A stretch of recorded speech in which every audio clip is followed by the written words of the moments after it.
welcome to the class.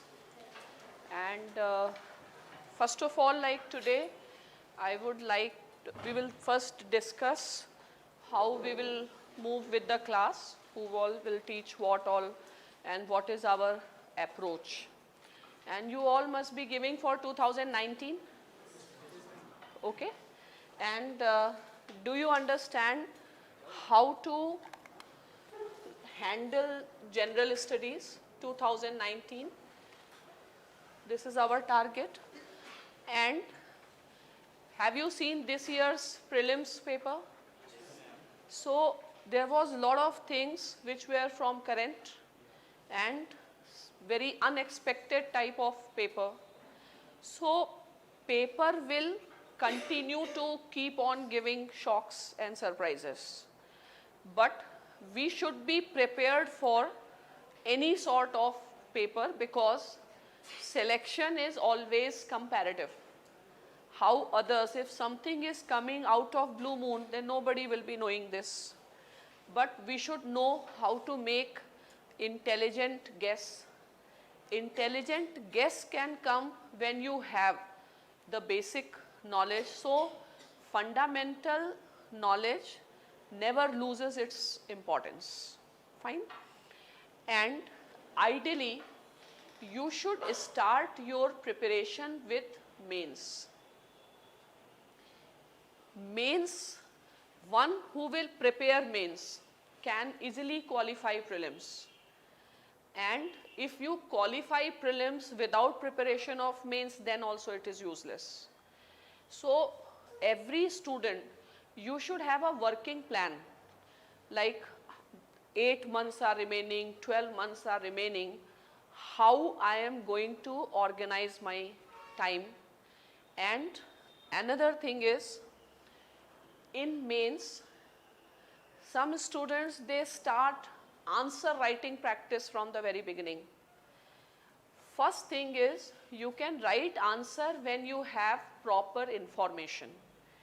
At this stage, your focus is on collection of information, relevant information, and collection of the basic data. Answer writing can be learned very easily. Subject to the condition, your concepts are clear. Subject to the condition, you have information. तो हमारा first task क्या है? Get information and have an exhaustive study. अब if you see UPSC, two aspects are there. First is the static part and second is the dynamic part. It is also wrong if we completely ignore static, because you can make sense of dynamic part only when you do static. For example, the national population or population register in case of Assam. To understand this issue, you have to go back into the history of Assam, how a movement against outsiders started, what all has been the developments, what have been the Assam Accord, what is the information or what all positions Supreme Court has taken, okay? So same thing is in international relations. It is just a misunderstanding that anything is entirely current or anything is entirely static. Fine. Now, with this particular class, we will be dealing with a static and dynamic portion up till now, whatever development has happened. Okay? And we will try our best that you understand the issues. Whenever you also study, try to understand the crux of the thing, or the basic concepts have to be very, very clear. Now, at the same time, in this class, we have, in a routine manner, included current affairs. Okay. So initially students find difficulty in understanding the newspapers, many things keep on happening. So we will be covering, suppose with economy it will be static as well as dynamic, but at the same time separately we will also be dealing with current affairs. Second thing is, normally what happens, we read new thing, we forget the old. Okay. So that is why, though right now not required, but in the present program we have included a system of test, a weekly test, both objective and subjective.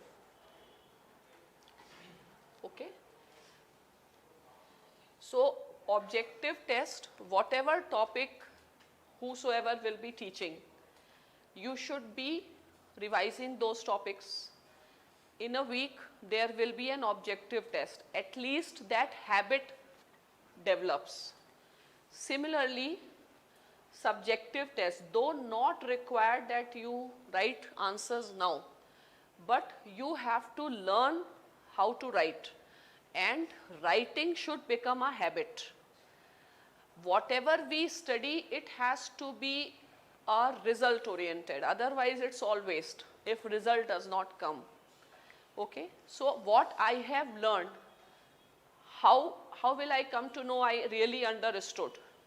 Only through writing. So that's why these two things we have introduced, and you maintain the momentum, because once momentum lost, regularity in class is also very important, because if you are not regular, you will lose the interest, you will lose the momentum. So tests happen, it doesn't matter. Some students think I am not fully prepared, it doesn't matter. Even if you should try to prepare. If you are not fully prepared, then still you write, you will get less marks, at least you will feel ashamed. Okay, that I should have done it. See, it is a competition. It is, UPSC exam is not like you are coming here to gain a degree. You are coming here, all those who are sitting here and anywhere, you have to beat them. It is an issue of a race where you have to beat, and you have to consistently prove yourself better than the other. And again, better than other also involves better, you have to improve yourselves. It is like you must enjoy taking challenge. It is your challenge, you have to take challenge. Others are competitors, but your biggest challenge is inside you. Your biggest obstacle is inside us itself. We may suffer from different type of maybe limitations. We may think, we may not be having confidence. I have seen students who are well read, but they are not able to perform in the exam.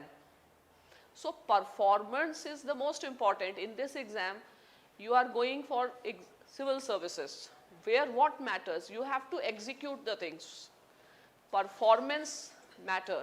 How much you have studied does not matter, but how you have studied matter.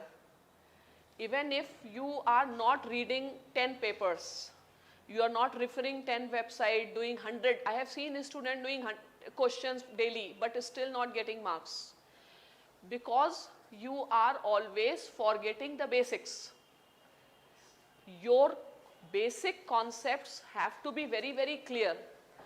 Until unless one particular issue, suppose minimum support price, this issue has to be studied holistically. What is the problem of the farmers? What has been our policies? How it originated? Which method? What option?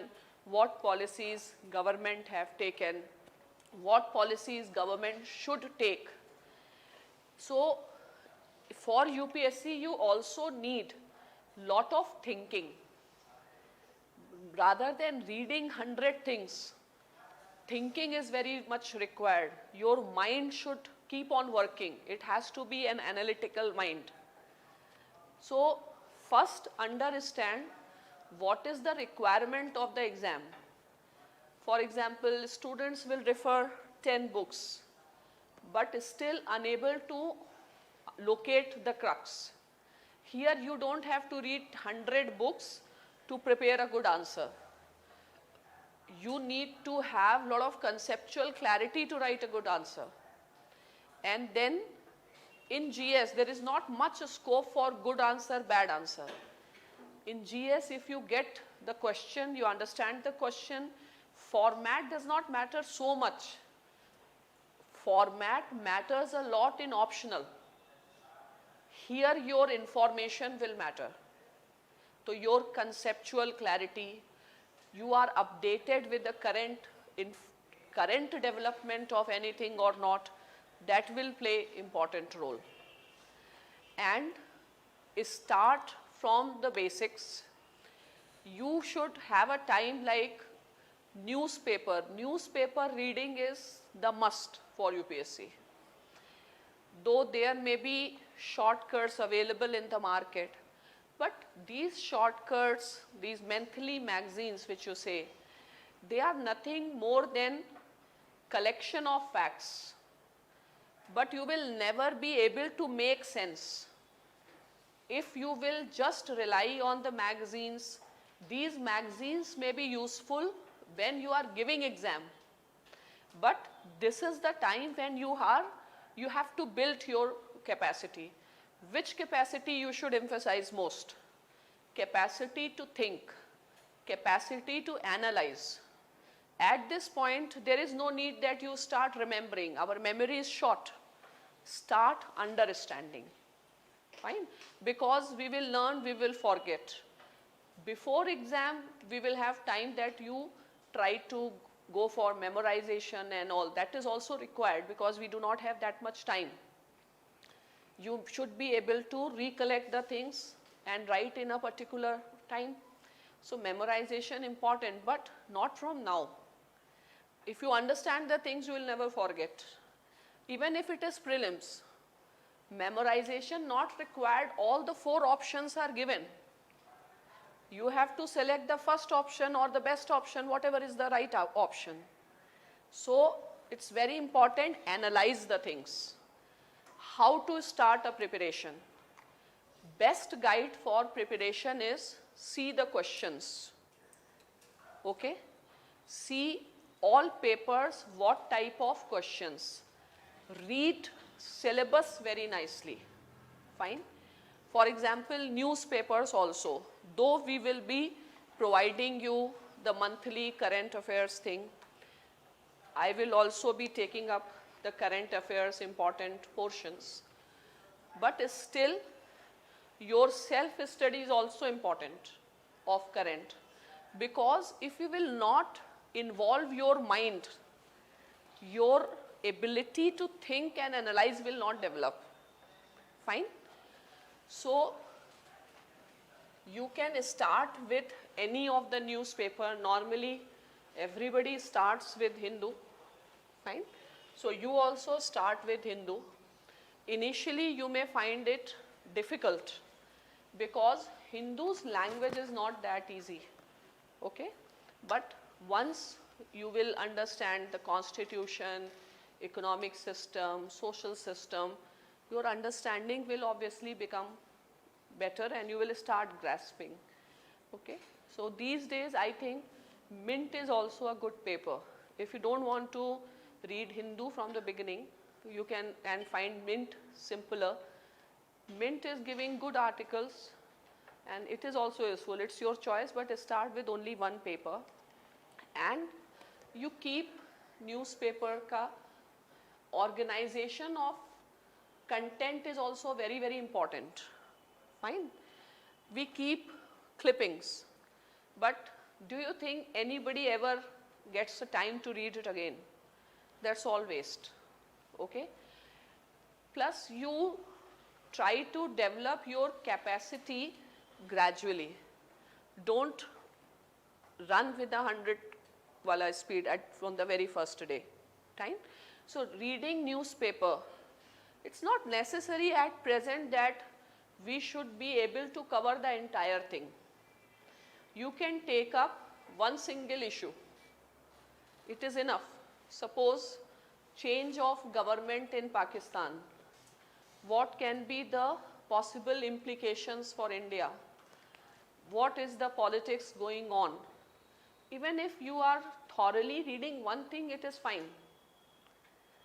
Any development, any science technology development, one topic a day is also fine, but do something. And don't get depressed that I am unable to cover. So what you can do, develop your ambitions gradually, how much you can cover. You must be very practical in this exam. Fine. Neither that there's no idealistic type of a preparation, be very practical. For current affairs, you can make 4 separate registers for each paper, 1, 2, 3, 4. Whichever news, suppose some incident happened, government had not handled that crisis properly, it can come as a case study. So try to be creative and visualize the things. And suppose some incident happened, suppose 3 sisters died in Delhi out of hunger. This example you can use in paper 2, paper 4, where it can come. In any way, you put it there, read it. So you can also make a register which is just only for prelims for some more factual information. So first of all, organize yourself. Organize how you are going to study, how you are going to organize your information, what all sources you are going to refer, and limit yourself with that. तो सबसे पहले, have you gone through the syllabus? अब syllabus का segregation, जैसे polity है, polity के 3 parts हो गए, constitution, governance, India and the international relations, plus question papers भी देखो. अब question papers में सबसे ज़्यादा weightage किसका हो गया? Polity questions. उसके बाद governance question. अब question में we will always see कि NGO या self help group से question आना ही आना है. India and the world या China, India China question, something related to that will come. So question analysis will help you in streamlining the preparation. That's not a wastage of time. Plus, abhi, what you can do, you can start little bit with prelims preparation also. Preparation का start हमेशा question paper से होता है. What you do, previous year question, एक particular question ले करके, वो क्या था, मान लो soil health, it was on soil health, or something on related to the dry land farming, anything. Now the net and so many things are available. Google it. From that question you collect the information. So in all classes, I always tell, first month you can do at least 1 previous year question of prelims a day. एक daily का make this routine. जैसे polity है, अगर उसी में एक question आ गया, make separate copies polity. और ऐसे रैंडम अगर पढ़ोगे prelims, it is always better to remember. Suppose a question comes 0 hour joint sitting, just read what is a joint sitting. Okay, given in this particular article it happens, make that notes. So at least if you will go through the prelims questions of last 10 years, you will get a very good idea that when I read Lakshmikant, when I read NCERT, where I have to focus. So just don't study book in dark. You should know what I must extract from here. Yojana, 10 articles will come on the same topic. But which topic, where it is asked. So from now onwards, first of all, make a plan. It is not necessary. You can change the plan. 10 months available, 12 months available, 8 months available. I will take this portion, but have a plan. Have your own plan. See, you are going to be an administrator, planner. In a planning you should know in practical, whatever is required in the practical field of administration is just an exam. So in India, administration always has limited resources, but still they are expected to perform. Similarly in exam, your study will never be complete. Still you are expected to perform and you get results also. So it's a ठीक है उनको बुला है ना तो it is a process. Fine. तो अभी we will start our class with history. We will start with modern history.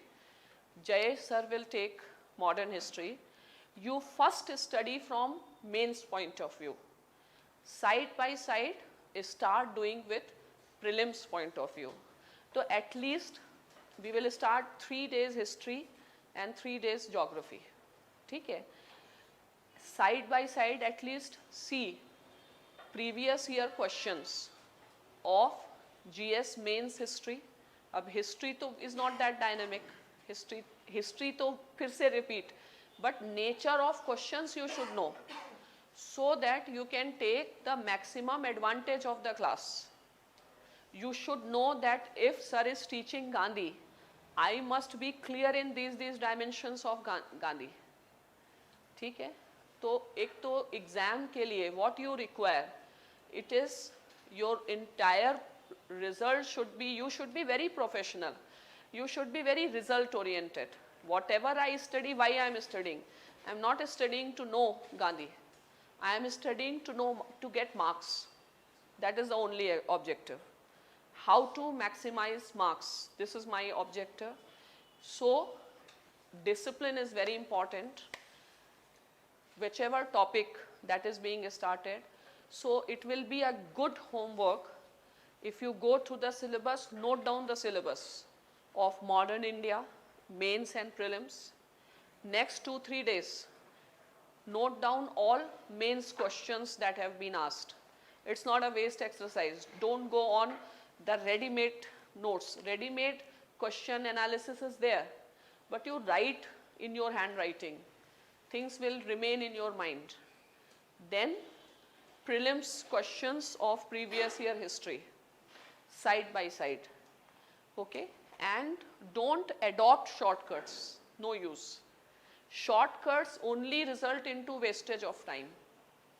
People say there is no need to read, for example, let's say Bipin Chandra's book.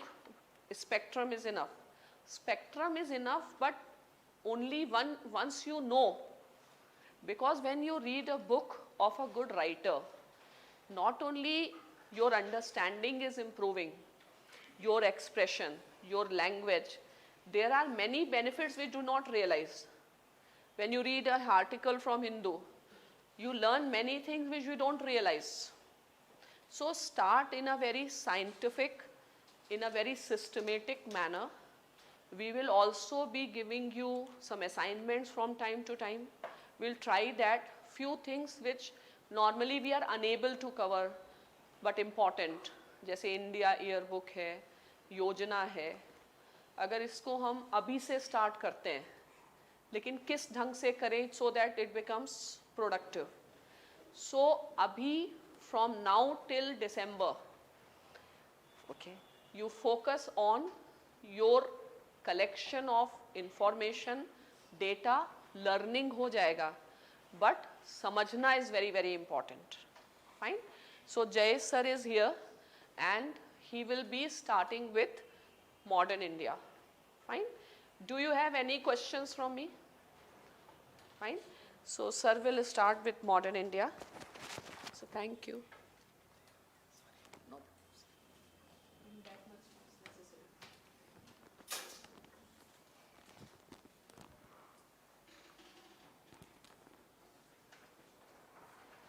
So, good afternoon everyone. know, why are you so dead? It's the first class, right? You're supposed to be dead after 2 months. You know, the first few months are very, you're more energetic. 2 months, 3 months down the line, that is when the real game begins. When half the people go extinct from the class. They're sitting at home, watching from home, or not watching at all. Sure. So, and anyway, the class is an open democracy, at least within the 4 walls. You're free to ask, you're free to come and go as you please. So that's not an issue at all. Now, what we'll start is, we'll start a discussion with modern Indian history. And in modern Indian history, our focus would be predominantly on the period between 1700 to 1947. Now, why do we say this is modern Indian history and what is the relevance? Before we go ahead, one of the first things that everybody has in mind is which book to read, right? So we'll answer that also. Now, we are starting with modern Indian history because of 2 reasons. A, it is more relatable, right? You've all heard about Nehru, Gandhi, Bose, something or the other. And the second thing is that it gives you questions both in prelims as well as in mains, okay? So it's one of those most high yielding areas of history. Within history, there's one area which is the most important, it is modern Indian history. Now, in this, roughly in your prelims examination, you can expect somewhere around, on an average 6 questions, that may be 7, that may be 5, varying from year to year. In your mains, you can expect around 4 questions, that may be again 5, 6, 4, somewhere in that range. So put together 6 to 7, 4 to 5, they'll give you somewhere around 10 to 12 questions. Now, depending on whether we have 2.5 hours classes or 3 hours, we'll finish this in roughly around 15 to 16 lectures. Okay. So in 15 to 16 lectures, you will get 10 to 12 questions. So that is one of the most high yielding topics in history. Because for example, when we'll do world history will also take 12 to 13 lectures. It gives questions only in mains, and that too 2 to 3 questions. Right. So in terms of yield, this is a very high yield area. So, and almost from every class you will see that questions have been asked in your prelims and your mains examination before. Now, another thing to keep in mind is that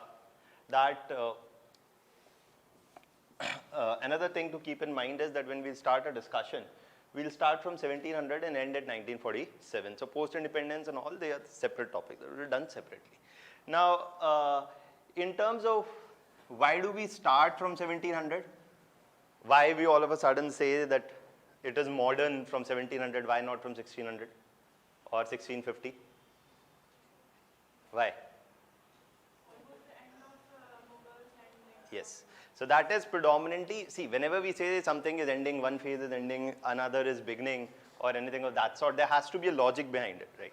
So the logic here is that the erstwhile pan-Indian empire of the Mughals is not ending formally, but substantively, meaning it continues in name, but in terms of real authority, its influence is coming to a decline. Okay, that is what we mean. So in terms of decline of the Mughal empire is beginning here in 1700, or to be more precise in 1707 with the death of Aurangzeb. Okay, so we say the decline is beginning. When things start to decline, they don't collapse all of a sudden like the Congress. Right? Decline begins slowly, right? So it doesn't happen in one go, but it began there. So that is why we say. And then you see that we mark it with the end of the British is primarily because the end of the British rule marks another distinctive phase in Indian history. So there's a certain amount of logic behind whatever we're doing. Now, what we'll do is that today we'll talk about the first topic, and that is the decline of Mughals. Now, one of the first important thing for you to know is what you have to do in the class and what you don't have to do in the class. What you don't need to worry too much is, I'll tell you, keep telling you which names are important and which dates are important. Those names and dates you remember.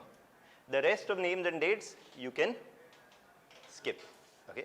Because, for example, you can write the Mughal ruler in your answer. You need not write whether that is Bahadur Shah or Jahandar Shah or Farrukh Siyar. So no need to mug up all unnecessary names and dates. When you start reading history, this is the first thing that you start doing is unnecessarily start mugging up names and dates. Nobody asks you. Unless and until they are very big, very significant names or dates. So, for example, the death of Aurangzeb happened in 1707. That is something that you need to remember. But 4 more Mughal rulers came in the next 10 years. You're not going to remember everybody's name. Okay? So, only remember those names and dates which I'll tell you to. Secondly, in terms of you don't need to focus too much on writing. I'll dictate. Okay? When I dictate, you write. When I'm not dictating, don't worry too much about the writing part. Also, for every class, there would be a PowerPoint presentation, okay, which will sum up all the major points discussed in the class and not discussed in the class. So there would be a few more facts in the PowerPoint presentations, which will be in addition to what we discuss in the class. And it is very important for you to read what we're doing in the class and also the PowerPoint presentation. This much you must do, okay, because certain questions in the prelims examination, which may be a bit more factual in nature, those facts, etc., also cover in the PowerPoint presentation. Okay? So for every lecture that we do, there would be a PowerPoint presentation simultaneously that way you can get uploaded on your platform and you can download it from there. So that is there. Now, one of the other things that you all talk about and are very curious about to begin with is the books to read, right? Now, in terms of modern Indian history, see, if you start reading books for every topic, okay, there is modern Indian history, there's world history, there's post-independence history, there's ancient history, there's medieval history, and there's art and culture. So, 6 books ho gayi history ki. Okay. Then you have geography, Indian geography, world geography. Then you have polity, constitution, right? Then usme aapne ek aadh koi book padha. Then you have you have what? Economy, you have environment, you have internal security, you have IR, you have essay, you have your optionals. One thing that you must realize is that collecting books in UPSC is a bad strategy. Read books only for those topics which are very high yield. Topics which are not high yield, you don't read a book. For example, on world history, there's no need to read a book. Because 2 questions aane, and for that to read a book, unless and until history is your optional, is not a very wise strategy. But yes, modern Indian history, one could still say that given its yield, both in prelims and mains, you can read a book. So in terms of the books, see, I'm telling you this part so that you don't ask, you can ask me as many things as you want, but don't ask me this after the class, that which book to read. I'll explain all algorithm possible in terms of whichever book you have heard about. One that everybody talks about is Spectrum. Spectrum is the lost cousin of Lakshmikant, right? So apart from Spectrum, you talk about Bipin Chandra, and Bipin Chandra comes in various forms and sizes. There is NCRT of Bipin Chandra, right? Ab usme bhi there is old and there is new, right? Then there Bipin Chandra comes in the form of, by Penguin Publications, India's struggle till independence. Till independence. And it also comes by Orient Black Swan Publications, which is actually the old NCRT which has been republished, Modern India. Okay. Then you have Plassey to Partition by Shekhar Bandyopadhyay. Then, apart from Plassey to Partition from Shekhar Bandyopadhyay, Bipin Chandra and Spectrum, इसके अलावा आपने एक और कोई book का नाम सुना होगा तो there's B.L. Grover by S. Chand Publication, then there are others also, okay. So इतने का आपने किसी ना किसी का नाम सुना होगा. Now what is important for you is when you look at a book, what is very important in UPSC, if you're reading once, don't read that topic or that book. You have to read at least thrice. So whatever you read, you have to read thrice, and if you have to read something thrice, the first important thing is whether it is concise or not. You don't want that for one additional question that may or may not come, you have to read 200 pages extra. Because unless you can revise it, unless you can concise it, there is no relevance. So we want to look at a source which is concise yet productive. Okay? Not very elaborate and does not offer too much increase in productivity. Why I'm saying so is because Bipin Chandra is this by Penguin Publication. This is roughly around 400 to 450 pages. This is around 250 pages. And then you have Spectrum also, right?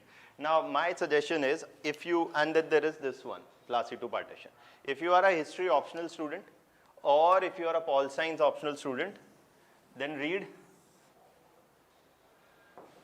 Placido Partition, Shekhar Bandyopadhyay. Okay. The problem with the book is it is written in a bit of a dense language. So it is academically dense.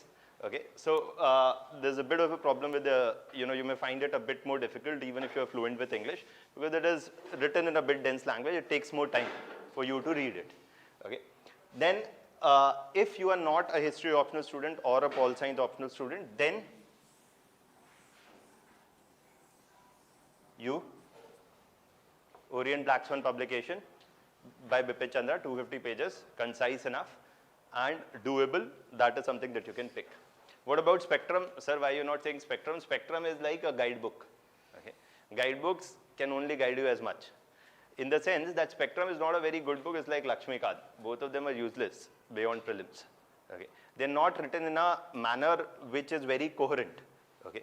And though even if you, so my preference would be on these two books, but say in case you have read Spectrum before, if you have read Spectrum before, you stick to Spectrum. You getting me? Whatever, one thing has to be understood कि एक कोई ऐसा source नहीं है which is a magical source. That ये वाली book पढ़ने से selection होता है और इससे नहीं होता है. ठीक है? ऐसा कुछ भी नहीं है. There's nothing like that. But in terms of comprehensive, in terms of developing an outlook, these are better books. Okay? But if you've read Spectrum before, you can continue with Spectrum. You still ask me what is, sir, but I have heard from everybody there's something in Spectrum that one must always read. Then if that is the case, then in the Spectrum there is in the end an appendix which has some 50 pages which has some factual information. Even that to an extent I'll give it to you in the form of a word file at the end of all that we have discussed. So even then you don't need to look at it. But if you are insistent to look at Spectrum, then this is the only area where you find something productive there. Okay, nothing else in my viewpoint. But then what leaves is Bipin Chandra's NCERT. NCERT old and new, both are there. Preference must be given to old. If you have read any of the NCERTs before, then it must be the old NCERT. Old NCERT is nothing but this. Okay, so if you have read NCERT, then it must be the old NCERT, or else you read Black Swan, Orient Black Swan by Bipin Chandra. Okay, that is my suggestion. Irrespective of that, if you have read any of these sources before, once, you stick to it. There is no point reading, okay, don't do this, that you read once from my class notes, once from PowerPoint presentation, and once from any of these sources. Don't read thrice from 3 different sources. Read from one source thrice. It should not happen कि polity एक बार ma'am का note से पढ़ा है, एक बार लक्ष्मीकांत से पढ़ा है, एक बार कहीं और के नोट से पढ़ा है. It should not happen like that. You stick to one source and revise again and again from there. Whatever in addition you want to add, you add to the same source. Why are we saying this? Because when you have to revise modern Indian history 7 months down the line, you should have it in one place, not in 3 places. कि यहाँ से भी पढ़ना है, यहाँ से भी पढ़ना है, यहाँ से भी पढ़ना है.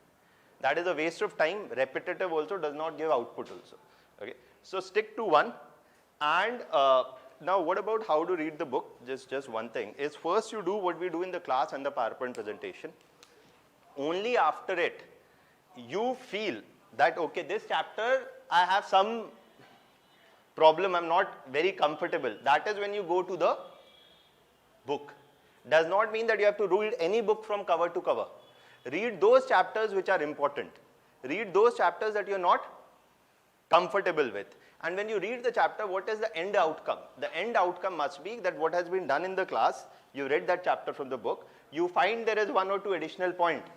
You underline it then and there and add it to your notes then and there. It should not happen कि class का पढ़ लिया, book का पढ़ लिया, ना class और book के बीच में कोई correlation ही नहीं है. Right? So if you're reading a chapter from the book, whatever extra points you're getting, add it to your notes, add a sheet of paper and add it then and there to your notes, because everything should come at one place. If it is not coming at one place, means there is a problem. Okay? Because it is going to be a problem later, almost 7 or 8 months down the line. So that is why I'm suggesting, जितना भी आप करिए, एक copy में एक जगह होना चाहिए. चाहे पॉलिटी हो, चाहे IIR हो, चाहे इकोनॉमी हो, हिस्ट्री हो, whatever it is. Okay? Is that much clear? Okay. Now let's, anything you want to ask till here? You're free to ask as much as you want. You want me to repeat, I'll repeat. That is not an issue. Anything that you want to ask about the books or anything?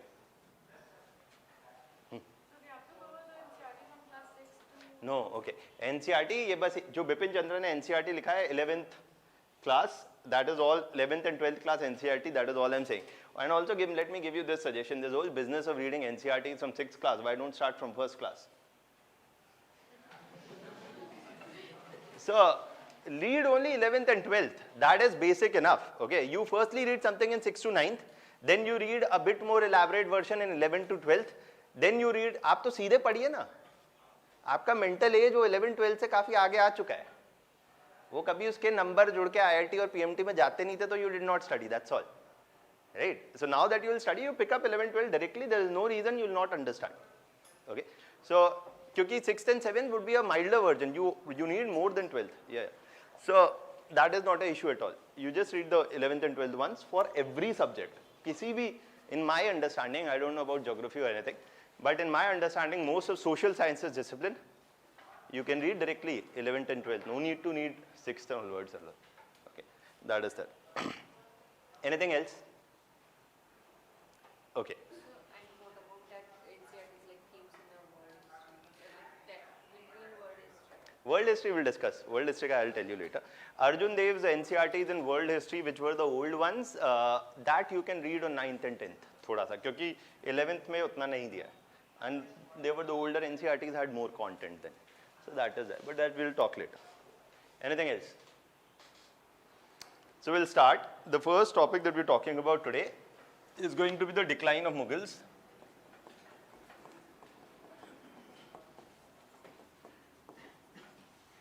And I'll keep telling you what questions have come from these topics in the prelims and mains examination and what are the questions you can expect in the future as well. Now, and regarding answer writing and all, we'll talk after the 3rd class. After the 3rd or 4th class, I'll talk to you about answer writing. And so whatever doubts you have about answer writing, you hold it till the 3rd or 4th class. Okay. So now, when we talk about the decline of Mughals, what we are more interested in, history mein, one of the things that you'll realize that we are interested in seeing history from a particular perspective. We are not interested too much in names and dates. Yes, we are interested, not too much. What we are not interested also is what happened in which of the wars. Ki, if you are talking about the war of 1857, we are not really interested. Lakshmibai killed whom, or Bahadur Shah Zafar did exactly what. We are not interested in what happened in wars, nor we are interested in the names and dates. What we are interested in is the causes of wars, or are the impacts of wars, or the causes of certain events, or the impacts of certain events. When we talk about the decline of Mughals, we'll talk about the causes of the decline of Mughals and its impact. Question आएगा, तो भी इसी से आएगा. Okay. So that is something that we need to understand, but before reading any topic, we must know what is to be read in that topic. Okay. So it's not that, so because this kind of orientation is very necessary before you start reading history, because history can be read as a, history can be read from many perspectives. You can read it like a Harry Potter novel, okay, or you can read it like, so it becomes like a story, acha ye hua, fir ye hua, fir ye hua, that's it, right? Otherwise, you can read it like an academician also, okay, that I say this factor is more important, this factor is less important. Then historians debate, which factor is more important? What is the source? What is the verifiability of the source?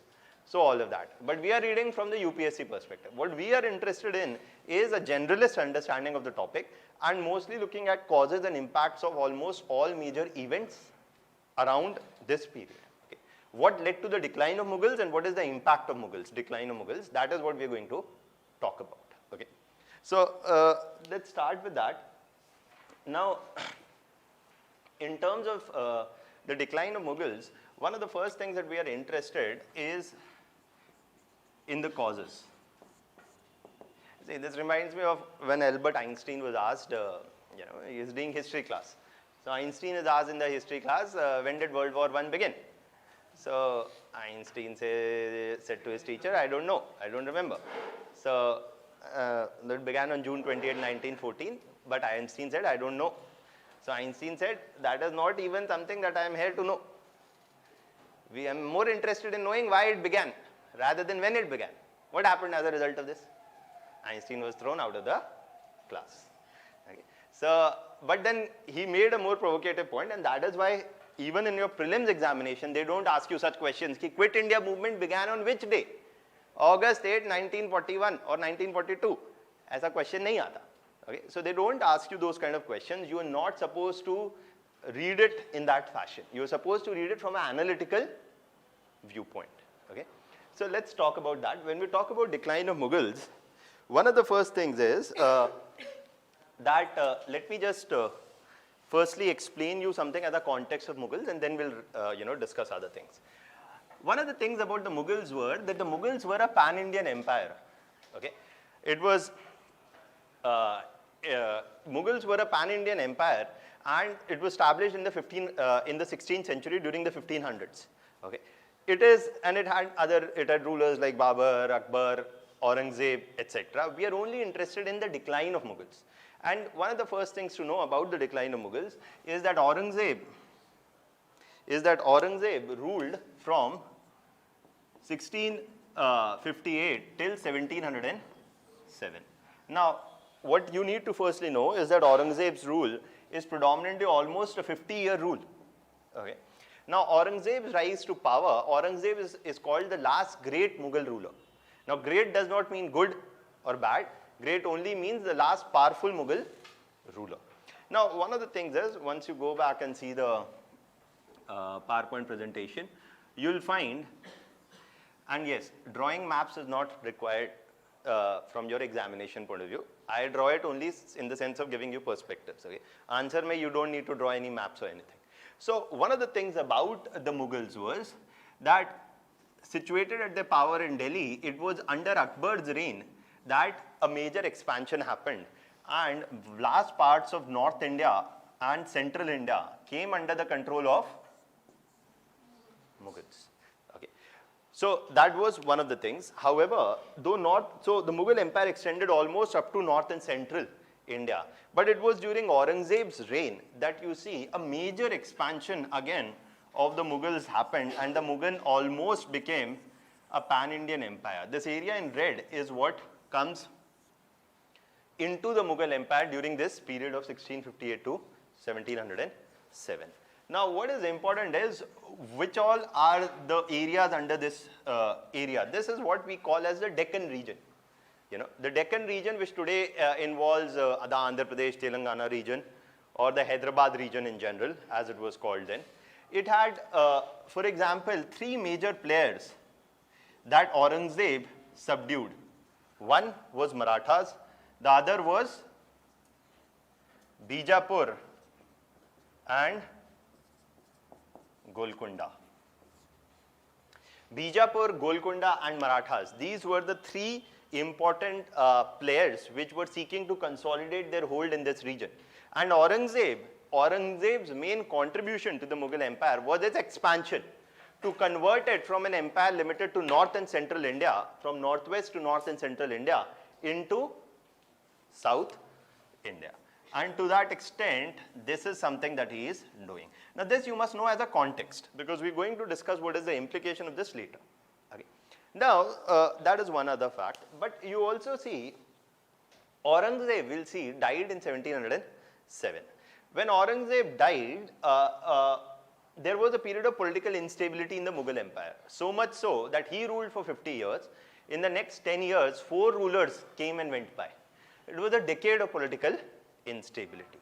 Another major Mughal ruler came to power in 1719. Okay, in 1719, and we'll talk about that later. But what I'm interested in telling you is something else right now. In 1719, another ruler came and he ruled till 1748. So he also ruled for a considerable period of time. However, during this period, you see that during 1739, there was a very famous invasion of Delhi. That is by the Afghan invader Nadir Shah, right? Nadir Shah invaded Delhi in 1738-39, and why are we interested in discussing it is that the Afghans would plunder the northern territories, and they were bold enough to plunder Delhi. The fact was that till Aurangzeb was there, it was in the northwest region that a strong defense was mounted against the forces of Afghan invaders. in the sense that Afghan invasions happened even while the time of Aurangzeb, but they were few and far between, and they definitely did not reach Delhi. Okay. But in 1739, even though the Mughal Empire is continuing, the Afghans managed to raid Delhi, and in Delhi, you see that the famous Peacock Throne is taken by the Afghan invaders. The Peacock Throne is what had the Kohinoor. Okay. So the raiding of Delhi and the taking away of the Peacock Throne, was it a big deal? It was a significant deal, primarily because it showed the decline of the might of the Mughals. That there was a time of Aurangzeb when the Afghan invasions were very less. But now the Afghans felt that they had the opportunity to even invade Delhi. This reflected the fact that the Mughals, even though their rule was continuing, their authority was rapidly declining. So that is why actually, if we see that Aurangzeb died in 1707, but Mughal rule continued till 1857. Bahadur Shah Zafar was the last Mughal ruler. Okay. So, but what we are interested in is the decline of the Mughal in authority, in form, in nominal, in name. The Mughal rule continued almost for another 150 years. But in terms of real authority, the decline of the Mughal rule was evident in events like that of the invasion of 1739. Is that much of the context clear? Now, if that is there, we see that another thing that we all have heard about, and we'll come to it later when we'll talk about Bengal, is Battle of Plassey, right? So let's assume that we all know that the Battle of Plassey happened in, even if you don't know, it's okay. After 3 classes, you will also be, we all know. So it's not that when I say we all know, I'm expecting you to know, I expect you to know nothing. Because when I came 10 years ago, I knew nothing. Right? So that is there. So you can begin with nothing. That's a very good place to begin with UPSC. Okay. Now, in 1757, in the Battle of Plassey, we will see that the British East India Company established its toehold in Bengal. Okay. And it is often we say in common parlance that the British rule indirectly began with the Battle of Plassey. So let's not talk about 1739, that was to give you a context. Even if we say that it is 1757 where we say the decline of the Mughals is becoming evident because they are being defeated by British. We'll talk about Battle of Plassey later, that the British defeated the descendants of the Mughals. Okay. And that is something that happens in 1757. Aurangzeb is dying in 1707. How much years? 50, right? So, one of the things that you see is that the decline of the Mughal Empire is evident maximum in 50 years after the death of Aurangzeb, and the Mughal Empire had lasted from 1526 to 1707 and to 1757 at least. So an empire which had lasted a good 200 years collapses in 50 years. Okay. So for an empire to have lasted for 2 centuries and collapsing in 50 years, there is something that will explain the decline of the Mughals. And rather, do you think it's a fast decline or a slow decline? It is a pretty sharp decline. So what are the reasons for the decline of the Mughals we are interested in? But you cannot study it without placing it in the context that for 2 centuries the Mughals were perhaps the biggest power in India, and they started collapsing rapidly after the death of Aurangzeb. So when we talk about the factors that led to the decline of the Mughals, the first thing that you'll all think about is the death of Aurangzeb is the reason. Now, one of the things that we need to understand from history point of view is that yes, individual leaders play an important role, but beyond the role of individual leaders, there is something else also, and that is their policies. See, rather than you can study history कि अच्छा पहले ये आया, फिर ये आया, फिर ये आया, or you can study in terms of policies. First these policies came, then these policies came, and then these policies came. Now, to give you a context, can strong rulers alone ensure the survival of the empire? No, unless and until their policies themselves are geared to increase the strength of the empire. Okay. So, what were the policies? That is what we are more interested in from our examination point of view. So, when we talk about causes,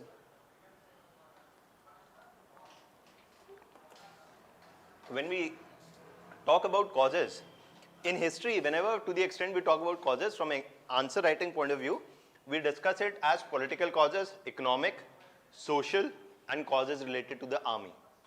4 categories: political, economic, social, and causes related to the army. Okay, and we'll talk in this manner only when we'll talk about decline of Mughals. But I'm interested in firstly talking some other background information about the decline, about the Mughals. See, if you start studying just like that, right, that polity, economical causes, etc., it becomes very boring. Making history boring is not a tough job at all, right, as we did it in school. I never came across somebody in class who wanted to become an archaeologist in school, right? Because every effort is made to make the subject as boring as possible, right? And the whole social sciences discipline as boring as possible. Why? Because it doesn't give you jobs. But then karma is something, right? And you're back here studying things that you never studied in school. Now, one of the things that is important for you to know when we talk about the decline of Mughals, firstly, is the timeline of the period from 1707 to the period of 1717. I'm interested in talking about this, and you can draw this with me. Okay, this is something that is not something that you need to mug up, but this is to arrive at a more substantive point. Okay, and this is also given in the PowerPoint presentation. If you don't want to draw also, that is also fine. Now, in 1707, you see is the death of Aurangzeb. Now, after the death of Aurangzeb, there is a bitter succession dispute within the Mughals. Now, one thing interesting for you to know is that the Mughals did not have any clear line of succession. It's not that the eldest son would go on to become the king. Rather, who was considered the most worthy would be appointed as the king. For example, Aurangzeb's brother was Dara Shikoh. Aurangzeb's brother was Dara Shikoh. Dara Shikoh was the elder son, was also the one who was most favored by their father to go on to become the next king. He was the eldest son also, and he was the most favored one also, and likely to become the next king. However, Aurangzeb was determined to capture power for himself and not cede it to Dara Shikoh. So he enabled that by imprisoning his father and putting Dara Shikoh out of the scene, and then consolidating his hold over the Mughal Empire. Then in 50 years, he expanded into the Deccan region. So what do you say? That Aurangzeb, is he a weak ruler or a strong ruler? Strong. In fact, Aurangzeb was so strong a ruler that he considered it below his reputation to go and fight many other rulers. In the sense that if Aurangzeb is going to the field to fight a battle, means that person has to be very important. Very, very important. So it's like if Aurangzeb is going to, it's like that if Aurangzeb is going to fight an emperor, that emperor ki izzat badh gayi in the history. In the sense that he was by far the most powerful ruler. In the sense that even Shivaji, who was one of the arch rivals of Aurangzeb, Shivaji was one of the individuals who contested the hold of Aurangzeb in the Deccan region. Aurangzeb did not go to fight even once Shivaji. In the sense that for Aurangzeb to go to fight Shivaji, it was a recognition of whose might? Shivaji. Because Shivaji was no emperor to begin with. He came from the Maratha warrior clan, and for him to be able to draw the attention of Aurangzeb to the extent for him to enter the battlefield itself was a very big deal. Okay? But nonetheless, and we'll talk about Marathas, later. But this is just to give you that context that Aurangzeb was a significantly strong ruler. Now, after the death of Aurangzeb, you see that the period from 1707 to 1712, it is Bahadur Shah who ruled.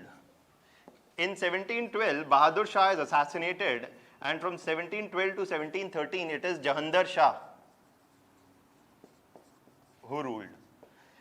Bahadur Shah is assassinated, and Jahandar Shah comes to rule, and he rules for 1 year. And then from 1713 to 1719, it is Farrukhsiyar.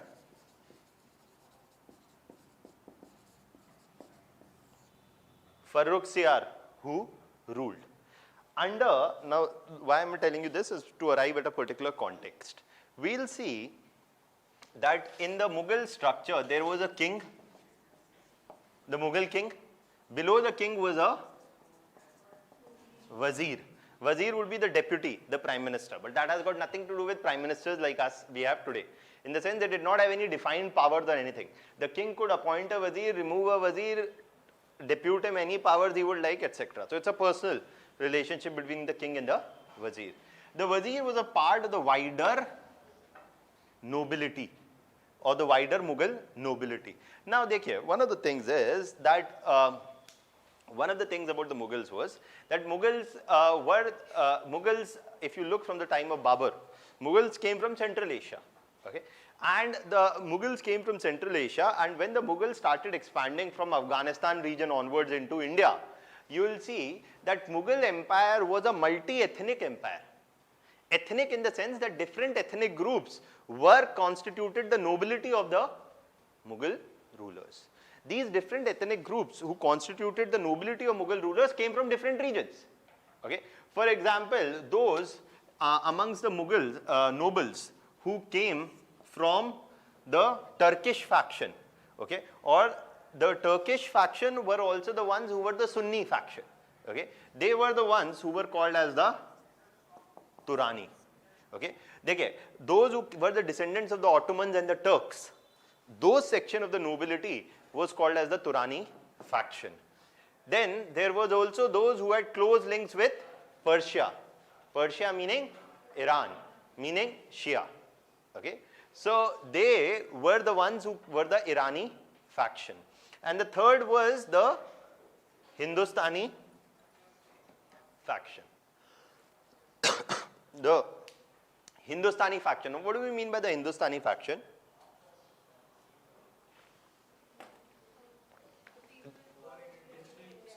The nobility that came from within India. See, when the Mughals started expanding into India, there's a reason why so many people from different ethnic communities are constituting the nobility.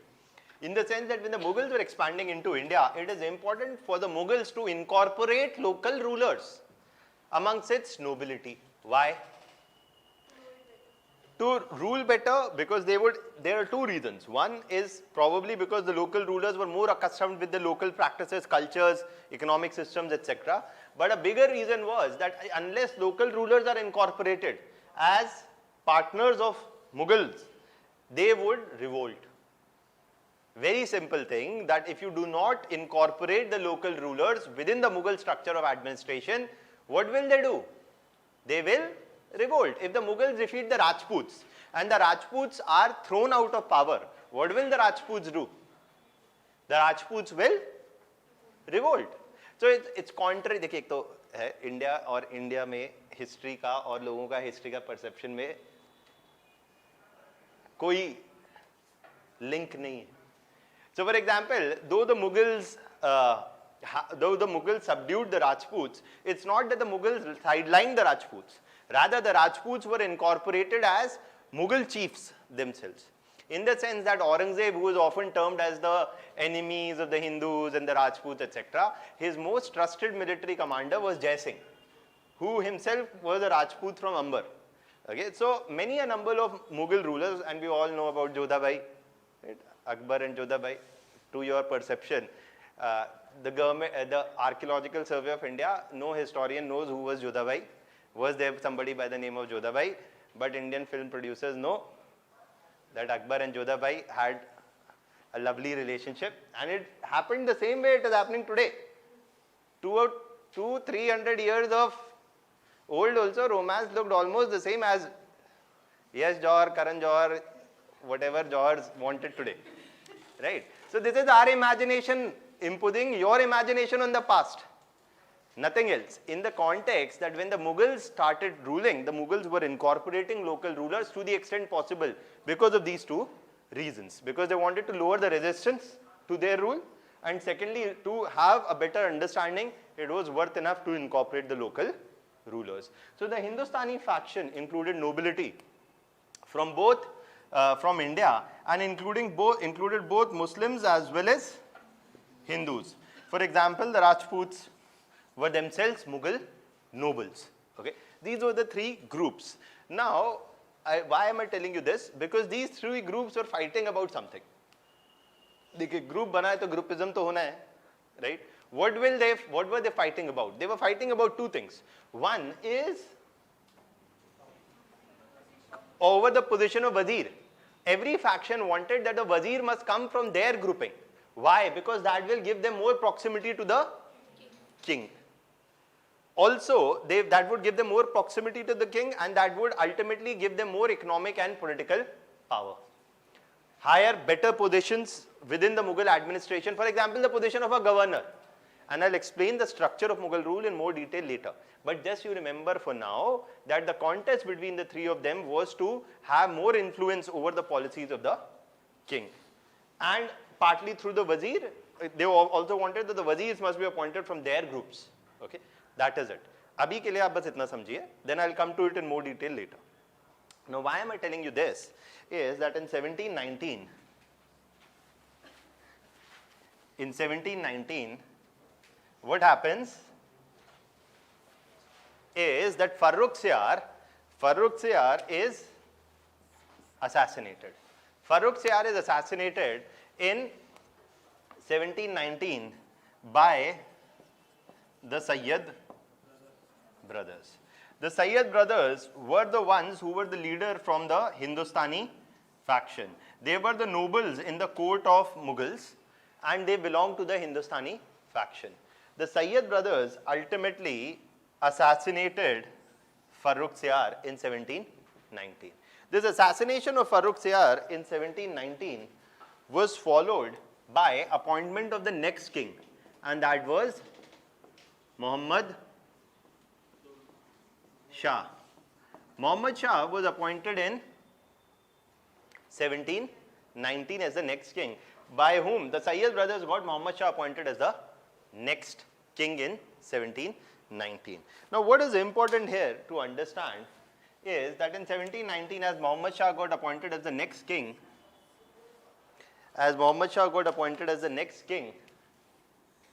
you see that something is changing.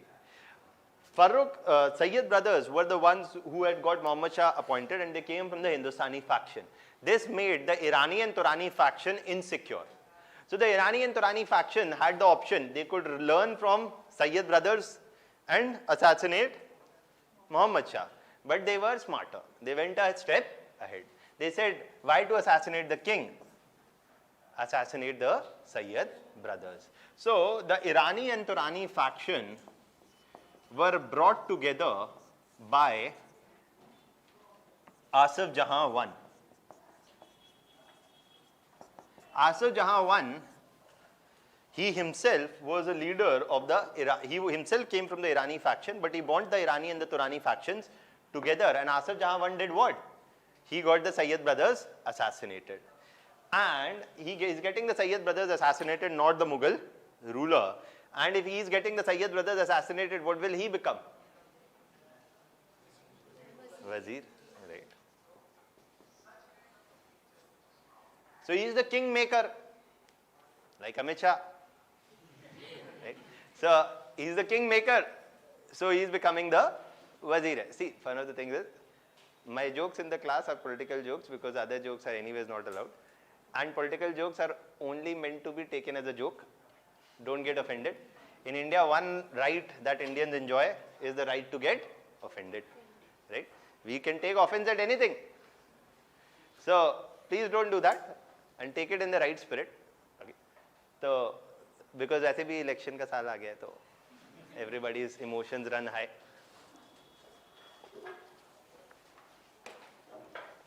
So that is something that is happening in 17. देखिए class, ये class है, आप जब आना है आइए, जब जाना है जाइए, कोई दिक्कत नहीं. So 1719, basically you see this is happening and he is becoming the wazir. Okay. Now this is something that happens after this, and just to give you that context so that we'll come to this later again. Asif Jahan I later goes on to become the governor of Hyderabad and then becomes the Nizam of Hyderabad. Okay. So we'll talk about all of these things later, but just to know this much. Now I was telling you this for two reasons. that there is a political instability within the Mughal empire, as you see.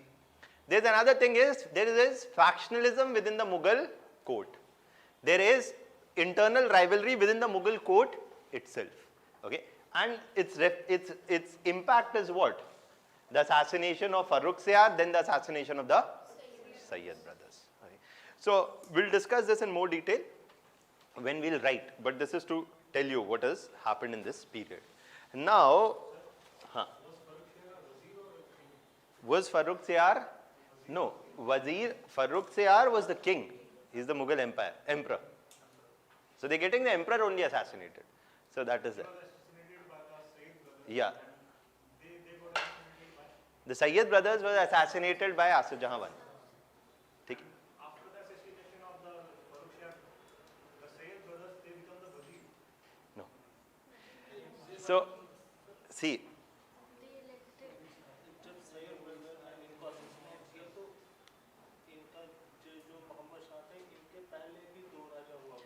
देखिए, राजा पे राजा नहीं खेल रहे हम. I understand. What, see, I am telling, there is a certain amount of thing that I'll do in classes is simplification. Okay, that I will skip certain details which are not required from your examination point of view. And because as I told you, our viewpoint of studying here, you can study it like a historian, as an academician, okay? Or you can study it like a story. We are doing neither of two. We are somewhere in the middle. So we want detail, but we want limited detail, okay? And we don't want to get lost in these names, because ultimately I'm telling you, none of these names you need to remember. These I'm telling so that you should know the story. But ultimately when we come to causes, we will only say political instability was there after the death of Aurangzeb. And this also was compounded by the rise of bitter factionalism within the Mughal court, as was witnessed in the assassination of Farrukh Siyar and later in the assassination of Sayyid brothers. तो ये पीछ की कहानी तो मैं आपके समझने के लिए बस बता रहा हूँ. Okay, that is it. And I'll give you time to ask questions. Let me just complete one chain and then I'll give you time to ask questions. Okay, so that it doesn't break the flow. Okay, and I'll give you sufficient time to ask questions. That is no issue at all. And okay, one more thing, I did not tell you this. All kind of questions are invited except counterfactual questions. Counterfactual question ये होता है कि शास्त्री जिंदा रहता तो क्या होता? If Shastri would not have died in Tashkent, what would have been the shape of India? So these kind of questions I have no answer for, because history doesn't give you answer for what could have happened. That's partly conjectural.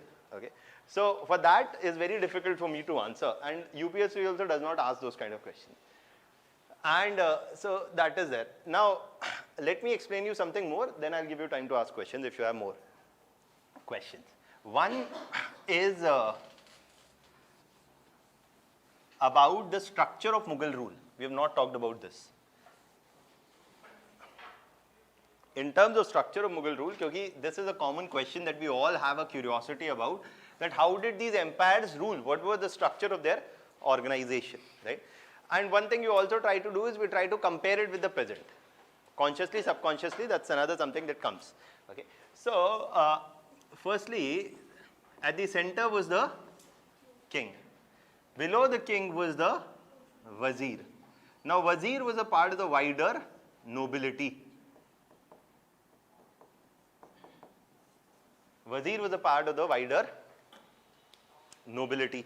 Now, the next thing to know is that wazir was a part of the wider nobility, including the Irani, Turani and the Hindustani factions. However, the Mughals had a pan-Indian empire.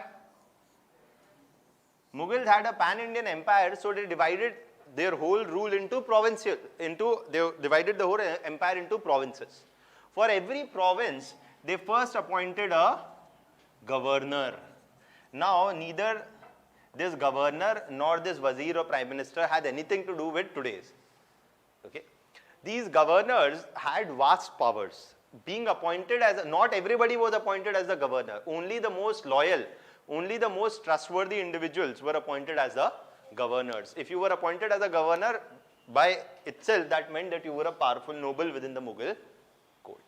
One of the contests between the Irani, Turani and Hindustani factions was also over governorship.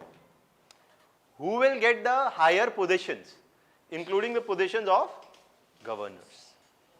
That's one reason why there was so much infighting within the Mughal nobility. Okay. Now, apart from the governors, they were the eyes at the level of the provinces. But within each of these provinces, there is also, would the governor carry out the administration for the whole region on his own? No.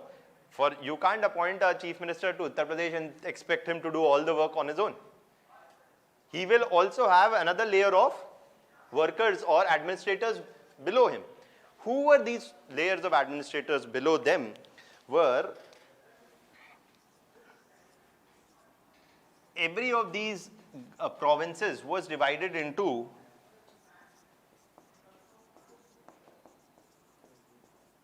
Jagirdaris. Each of these provinces were divided into Jagirdaris. Okay.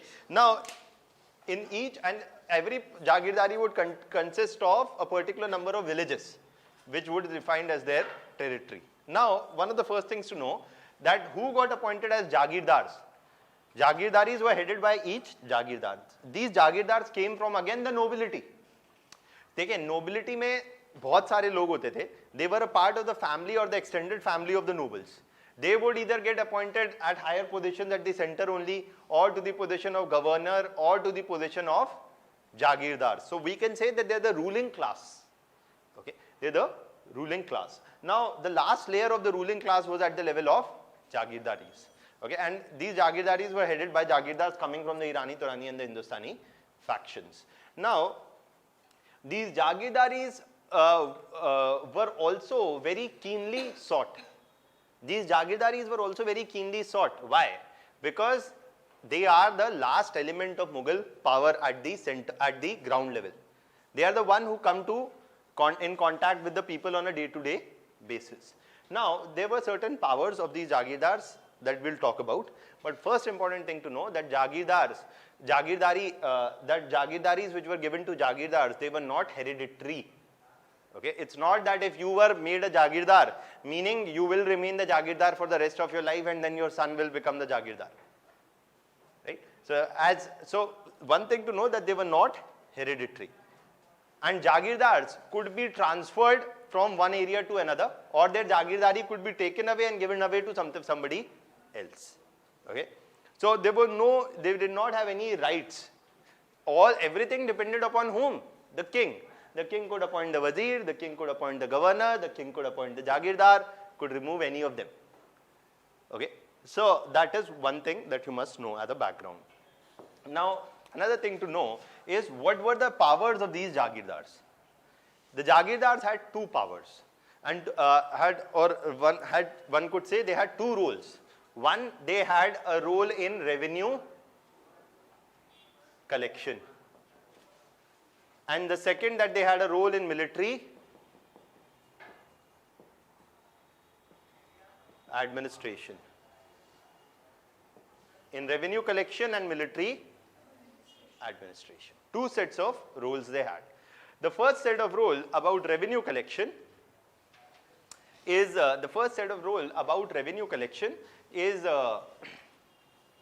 related to what was the primary source of revenue. Anybody? Agriculture, right? There is no industrial production or anything majorly. It is predominantly agricultural production. That was the source of revenue. So a part of the produce, depending, and this all varied from region to region. A part of the produce was either taken by the Jagirdar or so either hard produce was taken or monetary equivalent of the produce was taken as a tax. Tax rates would vary from 30 to 40% on an average. Okay. On an average, roughly the tax rates would vary from different regions to different regions, 30 to 40% in that range. Now, so one of the first responsibility of the Jagirdars was to indulge in revenue collection from the Jagirdaris handed to them.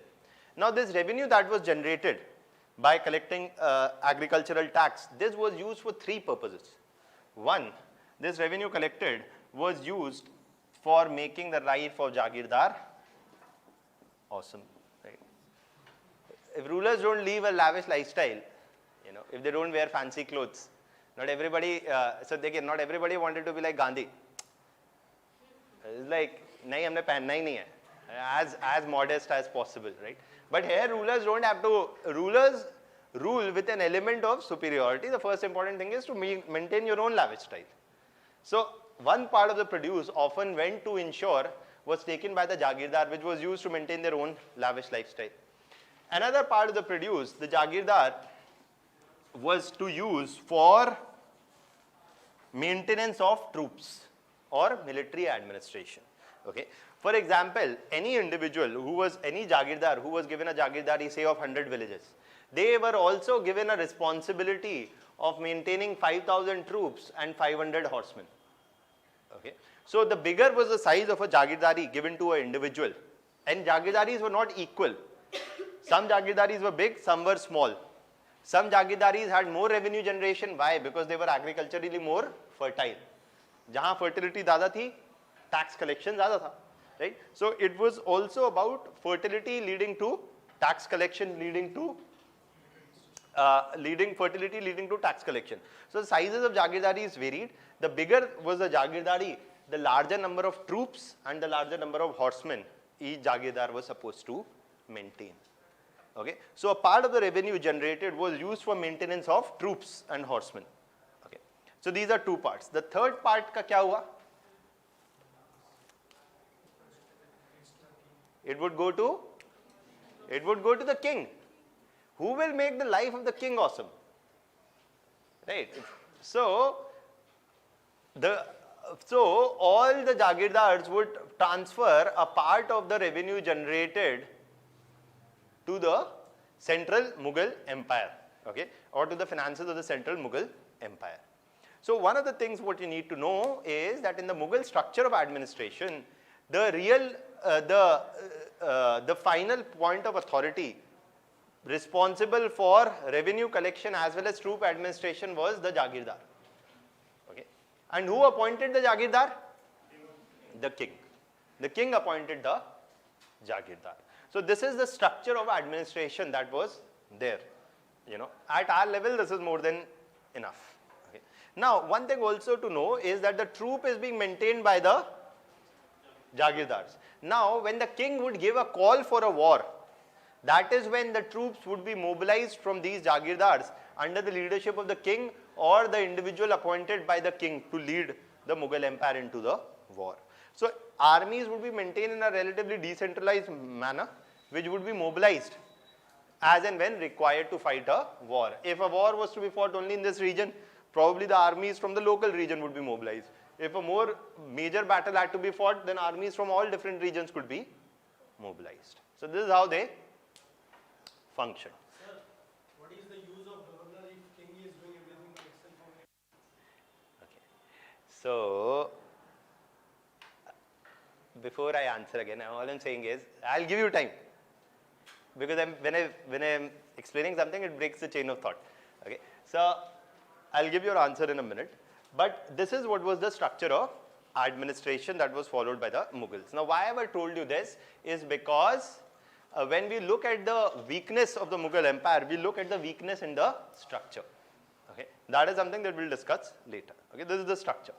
Now, what you're asking is that if all of this is being done by the Jagirdar, what is going to be done by what is done by the king and the Jagirdar? What is the governor doing?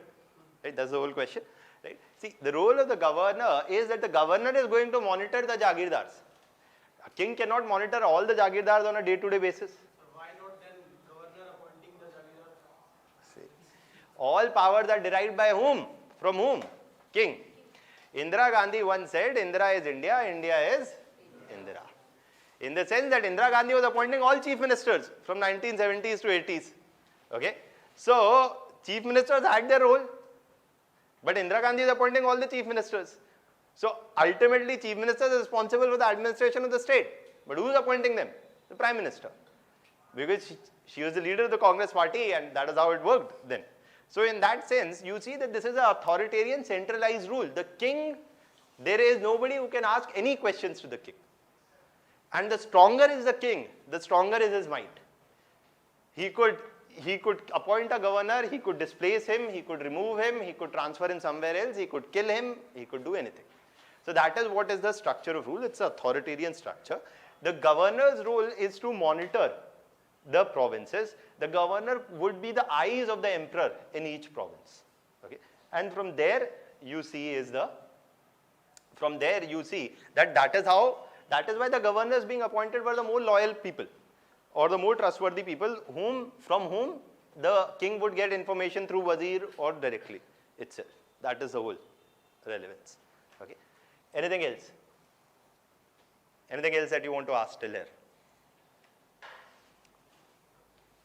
Clear? Now, let's go ahead and talk about the causes of the decline of the Mughals. Now, when we talk about the causes, when you talk about the causes of the decline of Mughals,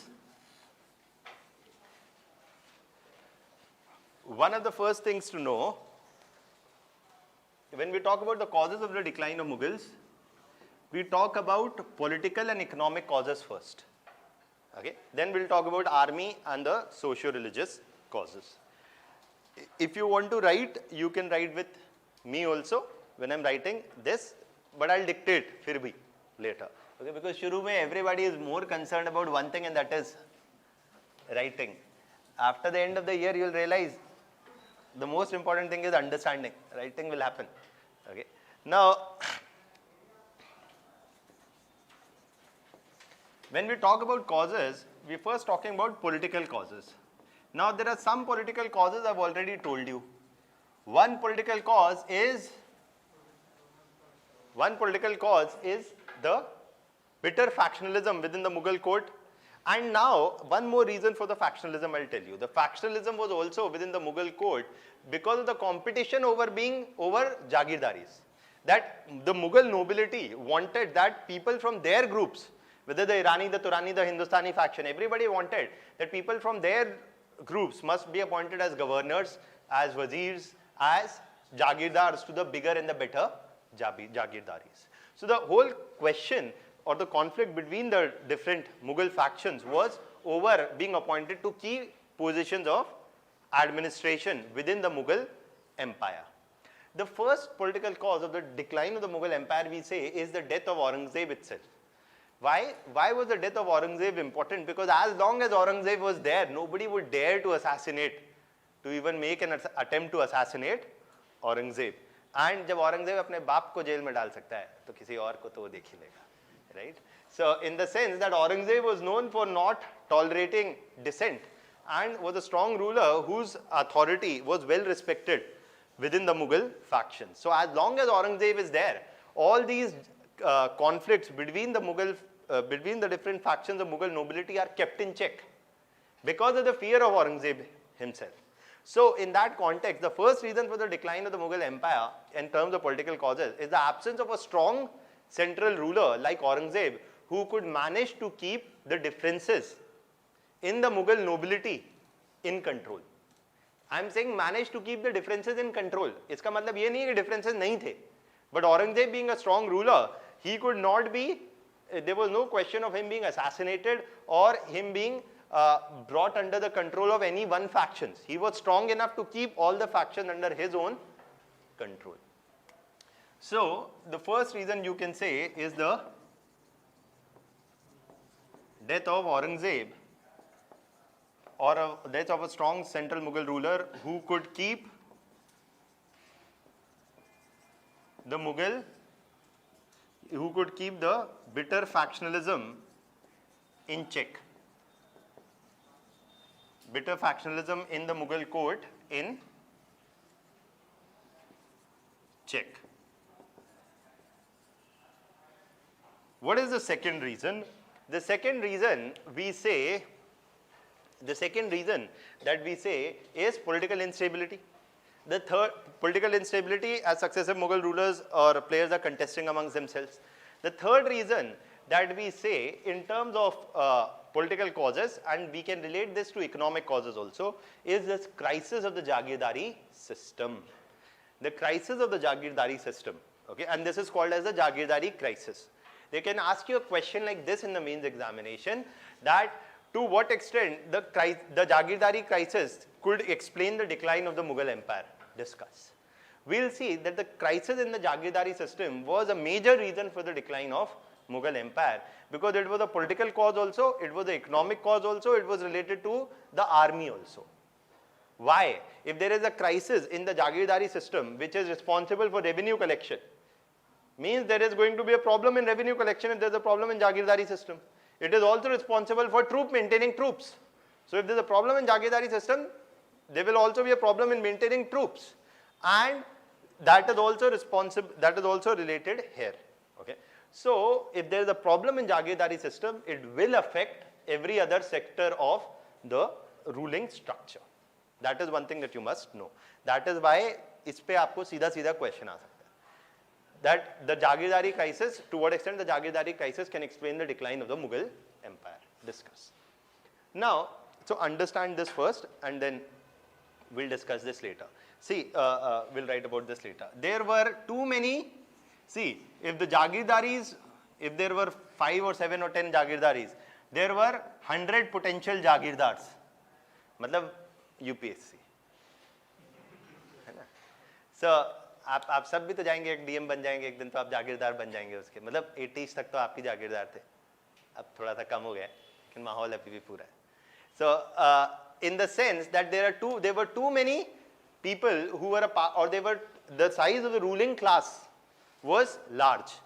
The size of those who were a member of the ruling class elite or the member of the nobility was large. But the contest between them was over getting appointment as Jagirdars. The number of Jagirdaris were less, the number of potential Jagirdars was large. So what is going to be there? A competition between them. Now the competition between them also was the reason for fueling the factionalism in the Mughal court. That is one thing. But this competition also, so if a Jagirdari crisis had to be addressed, what was the solution? Crisis, we say, is in one line, we say, Shekhar Bandyopadhyay argues that in one line the Jagirdari crisis was too many potential Jagirdars chasing too few Jagirs coupled with the highly unequal sizes of Jagirs. So contest was not just कि मेरे को जागीरदारी मिली कि नहीं मिली. Did I get the better जागीरदारी or not? That was also a part that was behind this contest. Now, what was the way to tackle a Jagirdari crisis? What could be a way to tackle the Jagirdari crisis? Seats बढ़ा दो. Yes, so seat बढ़ा दो, right? आपकी कम हो गई हैं. So, but if you increase the number of Jagirs, if you increase the number of Jagirs, how do you increase the number of Jagirs? By breaking down existing ones. अरे बड़ा सोचिए.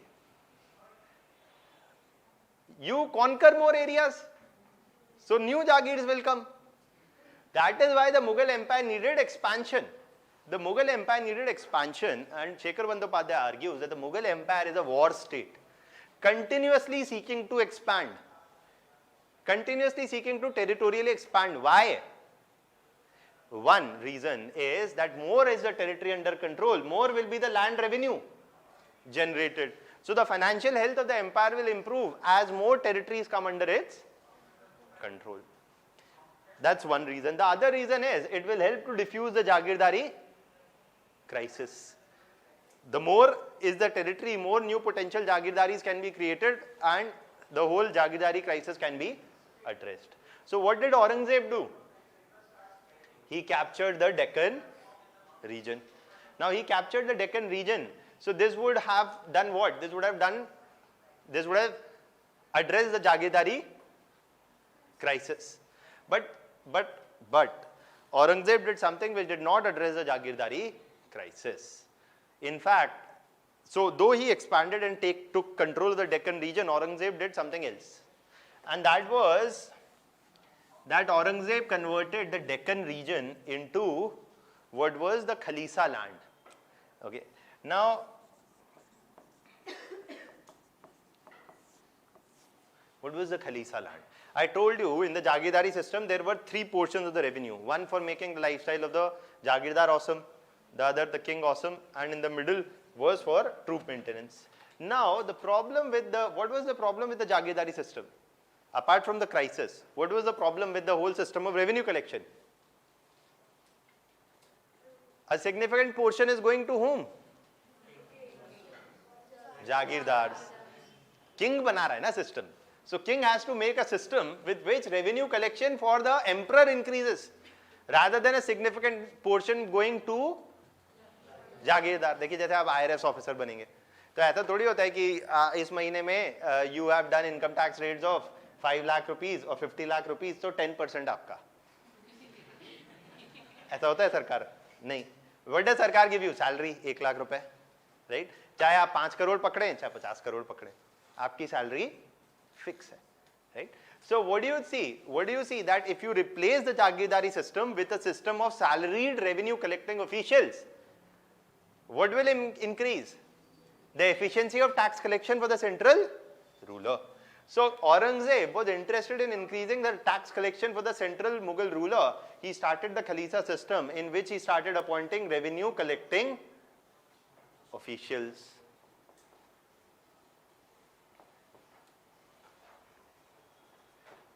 So what would these, so appointing these revenue collecting officials, he is not appointing Jagirdars to the Deccan region. So now there were two methods of revenue collection. One was through Jagirdari system, the other was through Khalisa system. And in the Deccan region, he is bringing in the Khalisa system. Why? Because he wants an increase in efficiency of revenue collection for the central ruler. But bringing in the Khalisa system is not helping. It's helping in one way, that it is increasing the revenue collection for the central ruler. But it is not helping in another way, by not diffusing the Jagirdari crisis, because the number of Jagirdaris are not increasing. So Aurangzeb did increase partly the revenue collection, but he did not address the Jagirdari crisis. And Aurangzeb could manage that. Why? Because he was a strong ruler. So that is also something that you need to know, that the Jagirdari crisis was precipitated primarily because of a competition between potential Jagirdars over appointment as Jagirdars. Now the problem was that addressing the Jagirdari crisis required constant expansion of the Mughal empire, and this was partly achieved by Aurangzeb. But Aurangzeb's expansion into the Deccan brought in the new Khalisa system of revenue collection, which did nothing to address the Jagirdari crisis, even as it aimed to increase the efficiency of tax collection. Clear? समझ में आया? Now, is this much point clear? ये मैं आपको इसलिए बता रहा हूँ, देखिए इस एरिया से प्रीलिम्स से क्वेश्चंस आ रहे हैं, चालू हो गए हैं थोड़े थोड़े. So they can always ask you something like this: what was the Jagirdari system? What was the Khalisa system? Okay, one statement will be with respect to Jagirdari system, other will be with respect to Khalisa system, and they'll ask you that with respect to Mughal revenue collection system, which of the following statements are true? So these kind of questions are asked in prelims examination. That is a factual question, but not a factual question ki who introduced Khalisa system. Okay, so this kind of background knowledge is also essential for prelims examination also. Now, so what is there is this. And that is now I have not still explained what is the impact of the Jagirdari crisis. Okay, what is the impact of the Jagirdari crisis is that, and this is something which is important to know, because if they ask you a question, ki to what extent the Jagirdari crisis can be held responsible for the decline of Mughal empire, then you need to know this point, that ultimately the Jagirdari system the Jagirdar is responsible for military administration as well as for revenue collection, right? Now, if the Jagirdars did not have any specific term, they were appointed by the king, they could be removed by the king. Now, when the Jagirdars knew that their time, when the Jagirdars knew that there is intense competition, we managed to get hold of the Jagirdari once, we may or may not hold it in a very long term. So, what would the Jagirdars try to do? Collect as much revenue as possible. That's one thing. The second thing is, they knew that who could remove the Jagirdar was the king, right? So they knew that after Aurangzeb there was no strong central ruler, and rulers were themselves engaged in their own political disputes, succession of power, etc. There's political instability at the center, meaning what? That the Jagirdars can escape oversight. जब पहले ruler strong center पे आएगा तभी तो he'll be able to manage.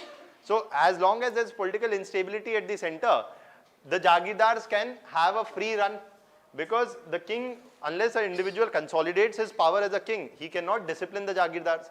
So by the time they're settling their political instability, the Jagirdars have an open season. They all know कि भाई कब तक मिलेगी जागीरदारी पता नहीं, अभी कमा लो, right?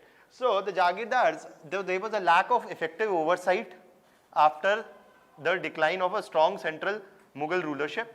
The decline of oversight meant that if the Jagirdar was supposed, one Jagirdar was supposed to maintain 5,000 troops and 500 horsemen, they would maintain what? 2,000 troops and 200 horsemen. On paper, they would show that we are maintaining 5,000 troops. But in reality, they would maintain much lesser than the sanctioned strength under them. Why? Because they say, हो गया वो तो खर्चा, और वो खर्चा हो गया तो वो खर्चा कहाँ गया? जेब में. Right? So that surplus. So what the Jagirdari system is doing is that in the absence of clear effective oversight in the Jagirdari system, what is happening is that the Jagirdars often fail to maintain the requisite number of soldiers and horsemen, and this led to corruption and inefficiency within the army. Okay, so the crisis of the Jagirdari system is also affecting the efficiency of the army, and the army is the effective instrument of Mughal rule. So army is the effective instrument of Mughal rule. Even if that is facing a compromise, then that is going to be a problem for the Mughal rule. So corruption within army होती है ना? जब history में होती थी तो आज भी होती है. The question was asked in the parliament. It's a very relevant question. If you had the Bofors and a Rahul and a Rajiv Gandhi, you will have a Rafael and a कोई बात नहीं, बाद में. So now that is there. Now this much is something that you need to know. So the Jagirdari system was also responsible for inefficiency within the army or corruption within the army. That is also something that you need to know.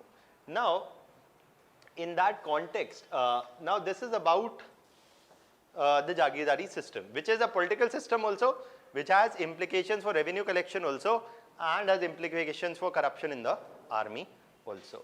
So in terms of political causes, you can say the other point is bitter factionalism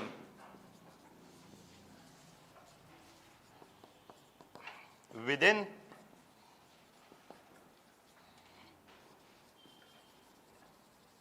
the Mughal, bitter factionalism within the Mughal court between the Irani, Turani and Hindustani factions. The manifestation of this was what? This worsened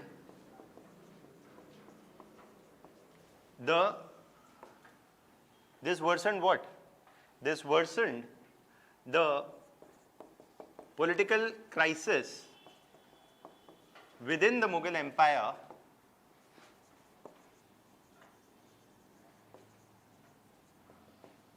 further. Right? This worsened the crisis within the Mughal Empire further, where you see that the Irani and Turani factions came together, the Hindustani faction is separate, and then I told you, right? Farrukh Siyar is assassinated by the Sayyid brothers. The Asif Jahan one assassinates the Sayyid brothers, right? So that is something that is happening, right? So the third is the Jagirdari crisis, which involved a competition between potential Jagirdars, right? And it basically was about too many Jagirdars chasing, too many potential Jagirdars chasing too few Jagirs.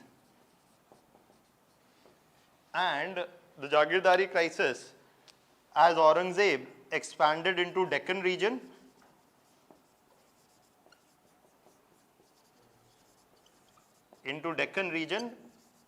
he established the Khalisa system. He established the Khalisa system. Aurangzeb expanded into the Deccan region. He established the Khalisa system. And the Khalisa system is, देखिए, हर चीज अभी मैं आपके सामने जो लिख रहा हूँ, ऐसे actually you should be able to make a note when you are revising. कि बस 2 लाइन लिखा आप समझ गए कि Aurangzeb established the Khalisa system. Yes, we know Khalisa system is doing nothing to address the Jagirdari crisis. Okay, so Aurangzeb's expansion into the Deccan region did nothing to address the Jagirdari crisis because it came under the Khalisa system. Okay, these are all political causes. Okay, these are all political causes. Okay, now talk about economic causes.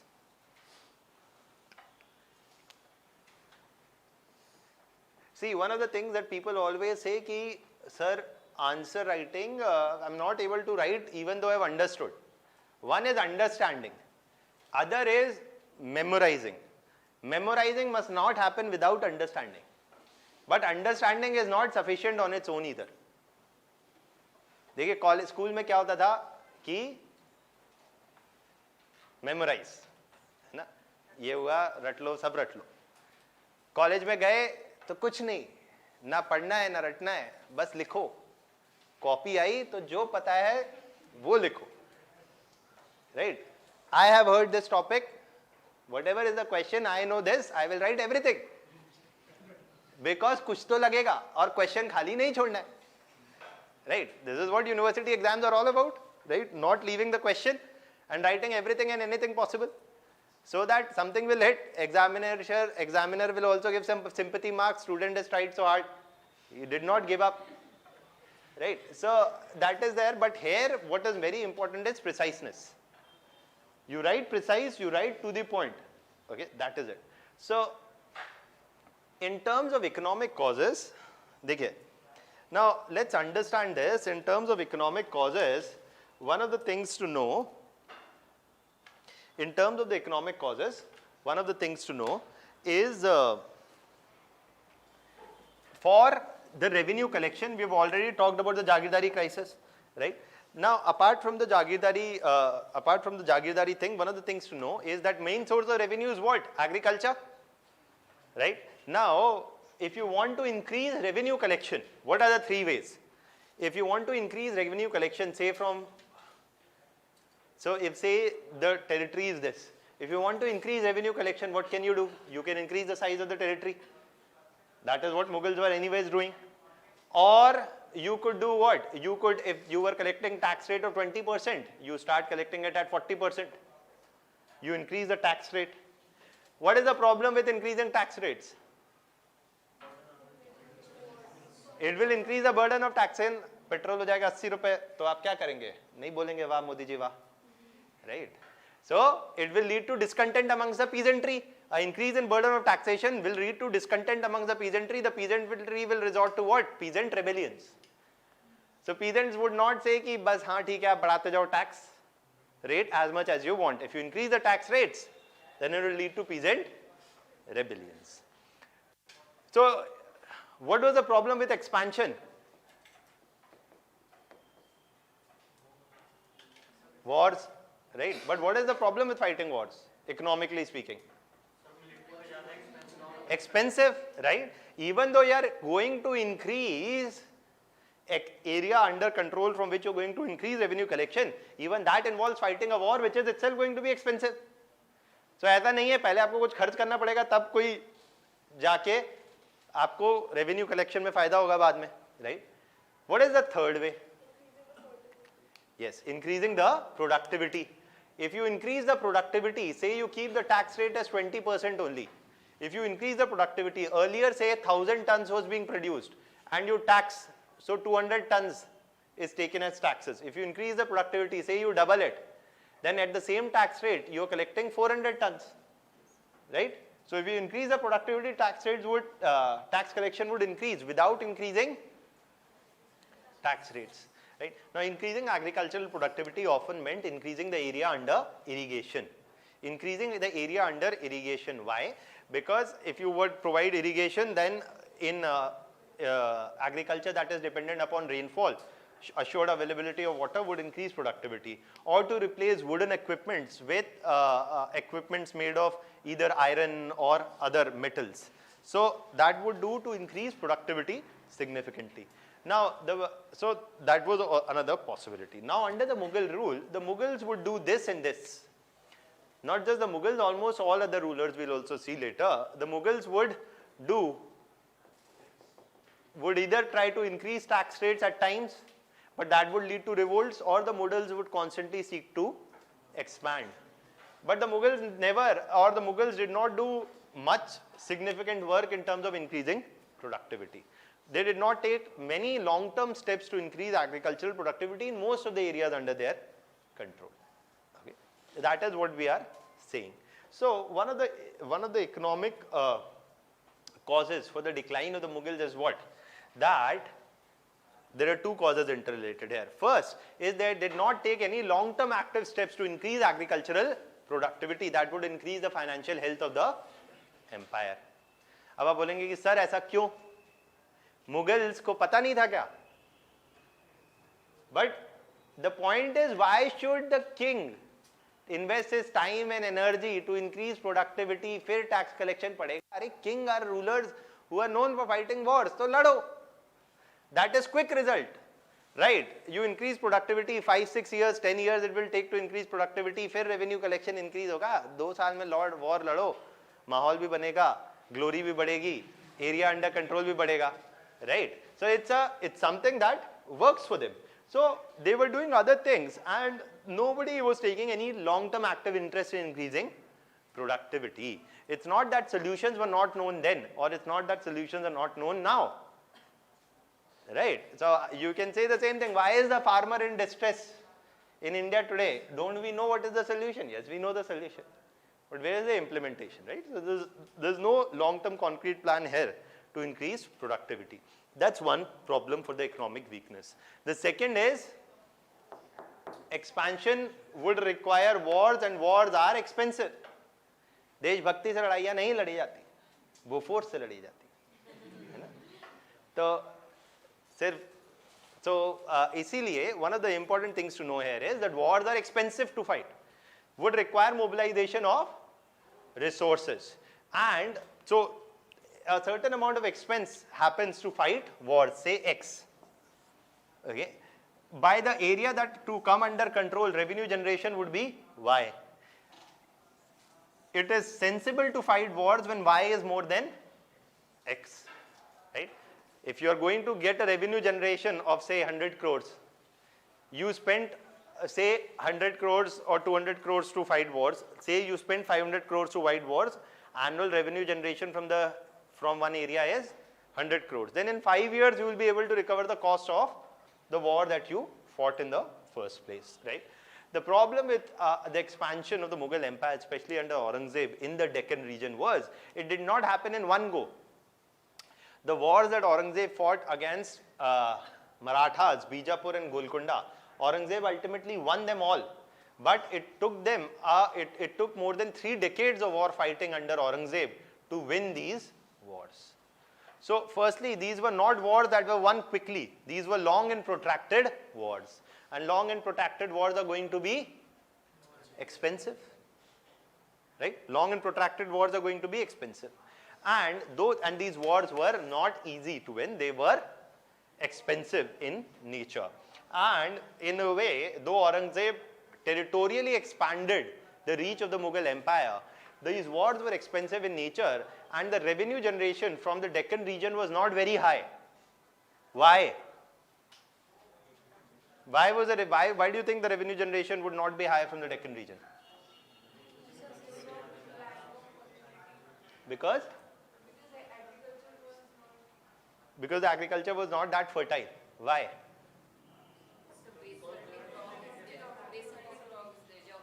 Yeah, so because of geographical reasons, this is a region whose annual rainfall, received rainfall is especially less.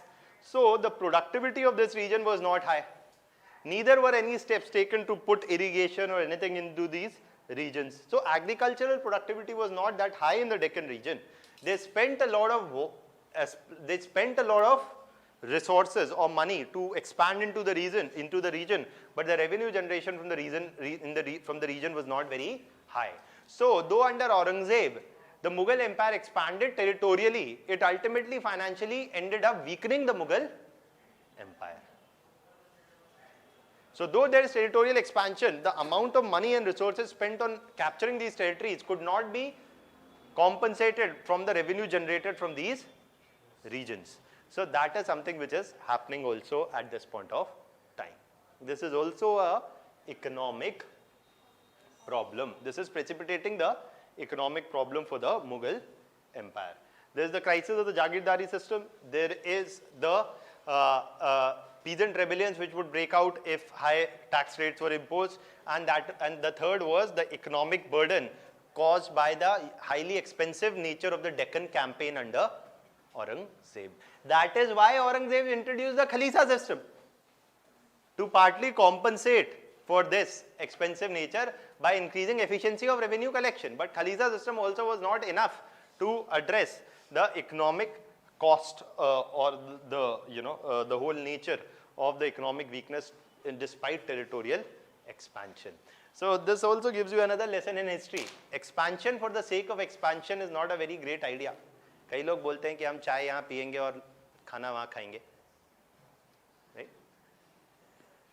Every time a war breaks out with Pakistan, a lot of people harbor these fancy ideas. We'll take care of Pakistan. उसको भी ले लेंगे अंदर.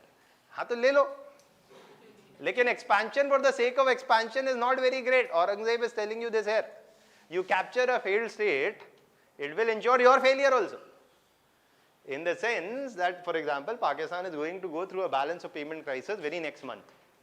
Okay, it's staring at a balance of payment crisis. The economy is under a mess. They are under huge debt. You take a state under a huge debt under your own control, you will also come in debt. Expansion for the sake of expansion is not a very bright idea. Uttar Pradesh. So Uttar Pradesh adds many positives to Indian economy also, but it is a big drag on the Indian economy also. Okay, so that is there. So ऐसा नहीं है कि just because your territory is large. Japan देखिए ना इतना सा है. Japan is so small, a country in terms of territory. So the power, projection, the influence of a country cannot be determined only by its territorial size. है ना? So just because you could grow territorially does not actually reflect the true might of your power or your empire. And Aurangzeb's expansion was a hugely expensive one, which ultimately ended up weakening financially the Mughal empire. That is then. But then why, sir, why if Aurangzeb knew कि why is going to be, why is going to be less than X? If Aurangzeb knew कि war is very expensive, then why did he fight? Aurangzeb दोनों चीजों से लिए लड़ रहा है. एक तो he is fighting to increase the might of the Mughal empire also, but he is also fighting for his own might. Okay, तो ruler की एक personal ambition भी होती है. Okay, एक ruler की personal ambition भी होती है ना. Aurangzeb's ambition was to be the next, to take Mughal empire to become the pan-Indian empire, and so he did. But this did not last. The pan-Indian empire did not last long after Aurangzeb's death. So ऐसा नहीं है that Aurangzeb only was the reason who held back the decline of the Mughal empire. Partly his policies contributed to the decline of the Mughal empire. That much is there, clear? That is another economic cause. These are all the economic causes you need to know. Any doubts in this?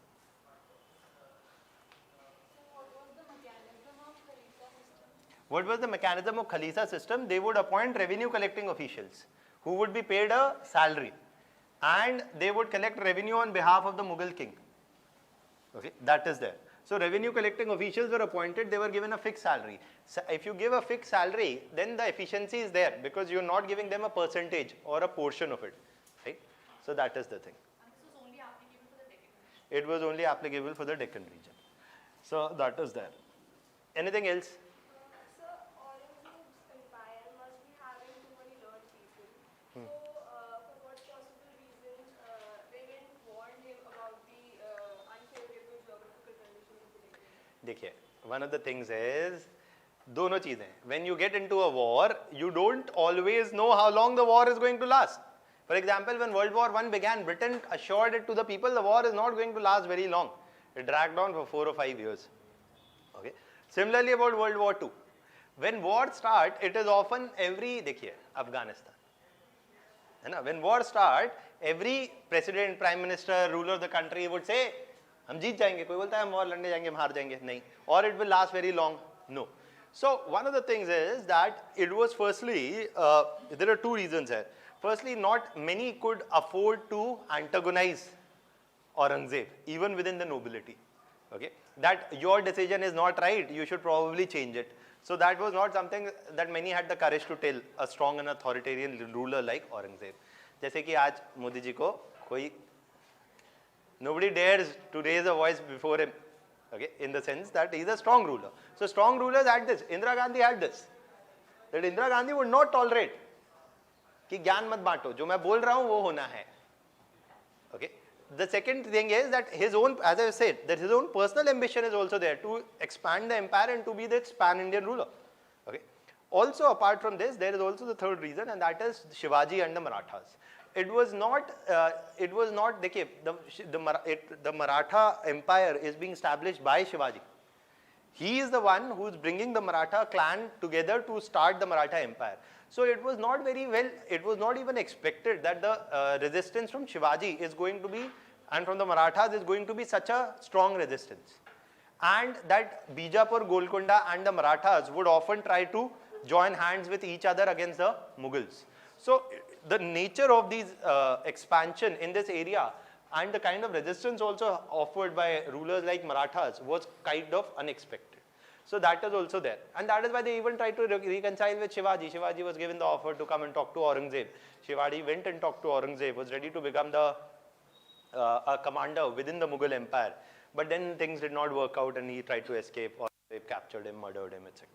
So that is there. So partly is that they underestimated the challenge. The other part is that their ambition was clearly there to expand the empire. And who is the challenger to the Mughals? हम हैं बाप, हमें कोई हराने वाला है ही नहीं जब. So sooner or later these areas will come under our control. And who can challenge the Mughal empire? Is there a potential challenger to the Mughal empire? No. So when you are at the top and there is nobody else around who can actually contest you, what is the reason for you not to fight wars? आज नहीं, 2 साल बाद, 5 साल बाद कभी तो जीतेंगे, और जब जीतेंगे तो ठीक है. Nobody else is a immediate challenge to the life of the Mughal empire. That is also there. So because Aurangzeb, did anybody displace Aurangzeb? No, he died a natural death. He conquered, he died, and the empire continued under him. So it's not that he is completely underestimated. The fact is that his rule did not mark all the changes that were required for very long-term survival of the empire. That is there. Anything else? What was the role of the governor during the Jagirdaari crisis? In the sense that was he not monitoring? You were saying. See, all these things were there. The governor and all these things were there. And this, देखिए आप तो ये तो यही बात हो गई कि सर corruption क्यों होता है? ये तो एक fundamental generic सवाल हो गया कि corruption क्यों होता है? क्या आपको monitor करने वाला कोई ऊपर नहीं बैठा है? हाँ बैठा है. So everybody, see, as long as there is absence of strong, effective oversight, there would be corruption at every level. We are only talking about the corruption at the level of the Jagirdari. That is there. Okay, and that is primarily because of the absence of a strong, effective oversight. Okay. That is there. Anything else? So in terms of economic costs, economic causes, we say the expensive nature of Aurangzeb's Deccan campaign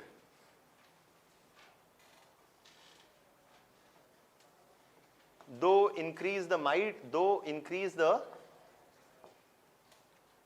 expensive nature of Aurangzeb's Deccan campaign, though increase the territorial extent of the empire,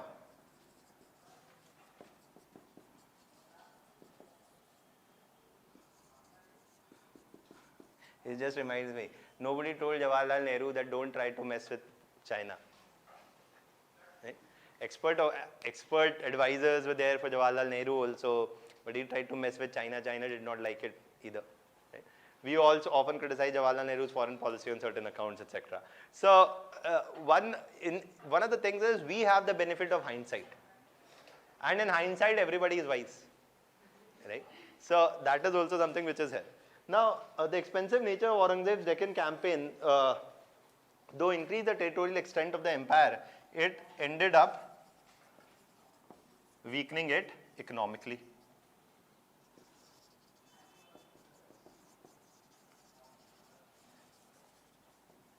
Right? The second reason I've already told you, the failure to increase agricultural productivity. And the failure to increase agricultural productivity was the second reason. The third was that high revenue rates would often trigger peasant rebellions. High revenue rates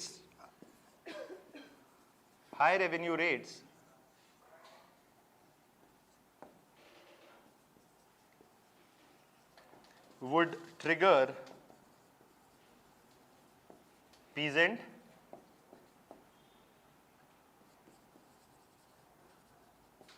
rebellions. High revenue rates would trigger peasant rebellions. So were peasant rebellions something that could threaten the empire? No. Peasant rebellions could not threaten the empire, but yes, it caused instability. Okay, it caused instability that there would be local commotion, etc., which would disrupt the economy further. Right? If you have riots around you, riots are not going to cause the fall of any government. It is only that it creates an atmosphere of violence and instability, right, which will disrupt every other economic activity. If there's a riot, the whole market will close down, everything will close down, so economic activities will come to a halt. So rebellions, such rebellions did not threaten the empire, but it did harm them economically. Now, all of these are the economic causes. अब इसमें आप ये भी बोलते हैं कि sir जागीरदारी crisis is also an economic cause. Yes, you can say that Jagirdari crisis is also economic cause, it is also a political. So that is why actually in history and whenever we study, there is a discipline called political economy, where you understand that politics and economics is deeply interrelated. The Jagirdari crisis was fueling political crisis also, was responsible for inefficiency and corruption in tax collection also, in revenue administration also. That is also what was there. Okay, so you can mention it here also, you can mention it there, but we mentioned it in political causes. Okay, so that is there. Now finally coming to the causes of the army. To the causes of the army, there are two major causes and they're very simple to understand. One is that the corruption in the Jagirdari system is leading to corruption within the army, as the Jagirdars often did not maintain the requisite number of soldiers and horsemen. So corruption within the Jagirdari system is leading to corruption within the army. That is one point, right? And so corruption within the Jagirdari system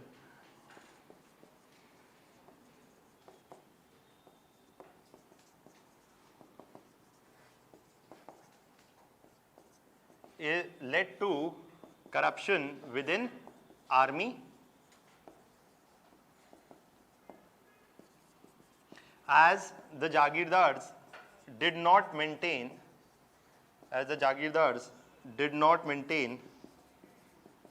the requisite number of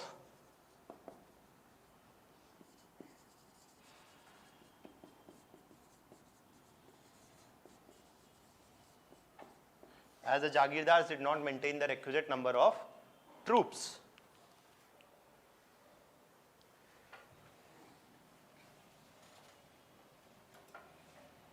As the Jagirdars did not maintain the requisite number of troops.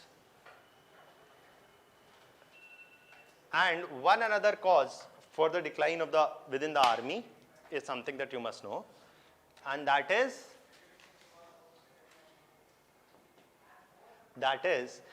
military modernization. देखिए, for any army to be an effective unit, it must have modernization.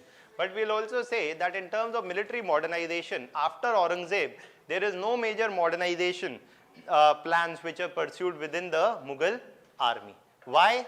Because the Mughal army was partly complacent, because there is no other challenger to the Mughals. On top of that, their political instability, economic weakness. If you don't have the money in your coffers, you can never maintain a strong army. Right? लड़ने के लिए वही फिर बात.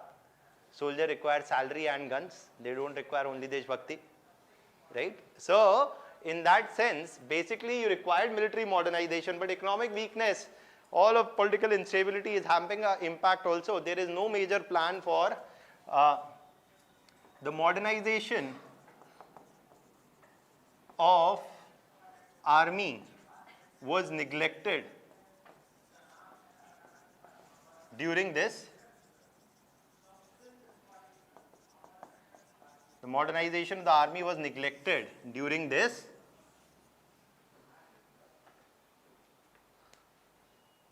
period. Right? If the modernization of the army is neglected during this period, then this is also something which will affect the efficiency of the army as a fighting unit. So these are also the causes, right, for the decline of the Mughals.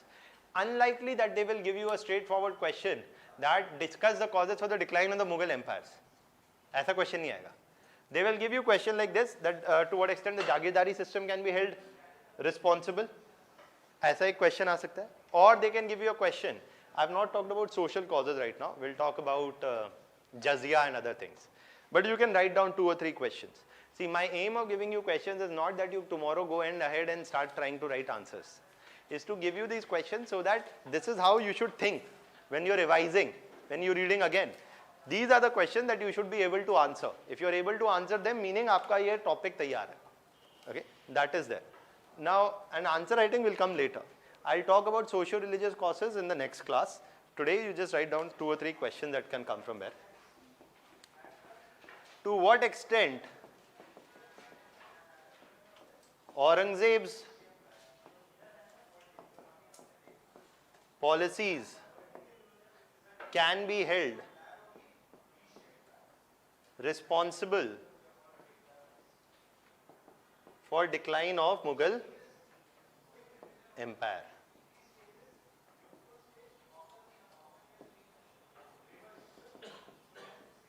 I'll tell you the answer. We can probably talk about a framework of these all things later also, but as a question आ सकता है कि it's not just Aurangzeb's absence which caused the decline of the Mughal empire, it's partly his policies itself which is responsible for the decline of Mughal empire.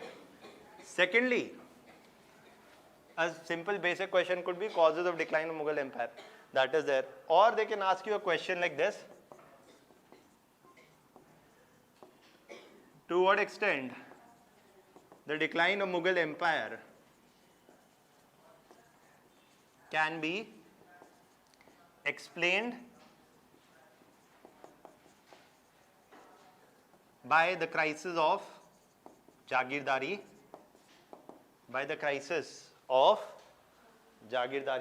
system.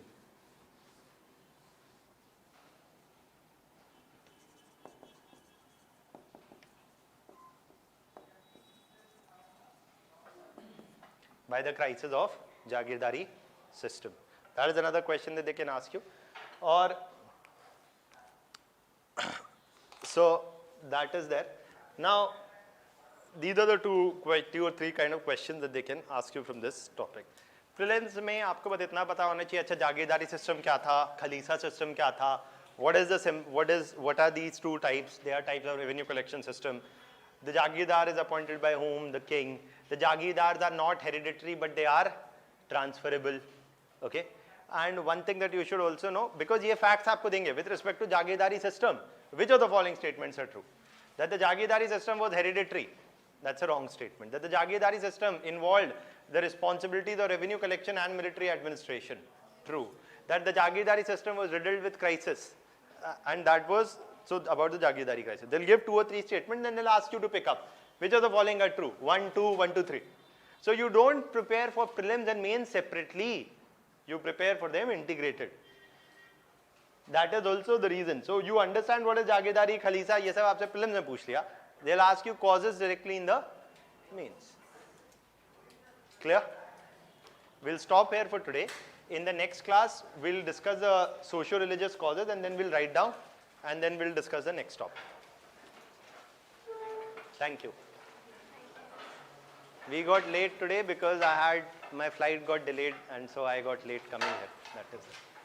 So you didn't give your introduction. Okay, I did not give my introduction. देखिए introduction बड़े आदमी का होना चाहिए, छोटे आदमी का introduction कोई नहीं होता. But my name is Dr. Jayesh Khaddar.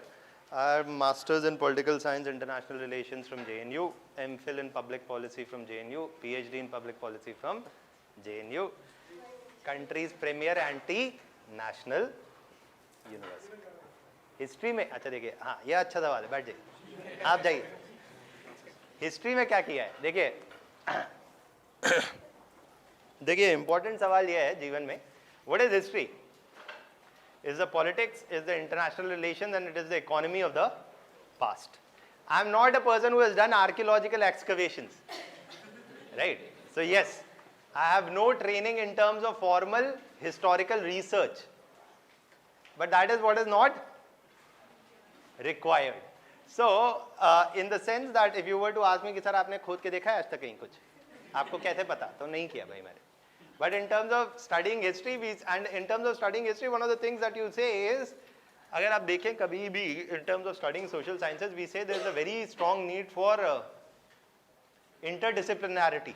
Rather than remaining history with a historian not talking to a political scientist, his history will not be as informative. Similarly goes for a political scientist who has not done history, his history will not be his politics, understanding of politics itself will not be very interpretative.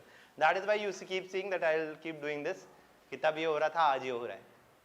Okay, so that is because history and political science are very, very closely interrelated. Ultimately, when I study Aurangzeb's policies, that is partly political science itself only. That is how rulers behave. That is how monarchies behave. That is how the state is supposed to be under Hobbes, Locke, etc. वहाँ तक भी ले जा सकते.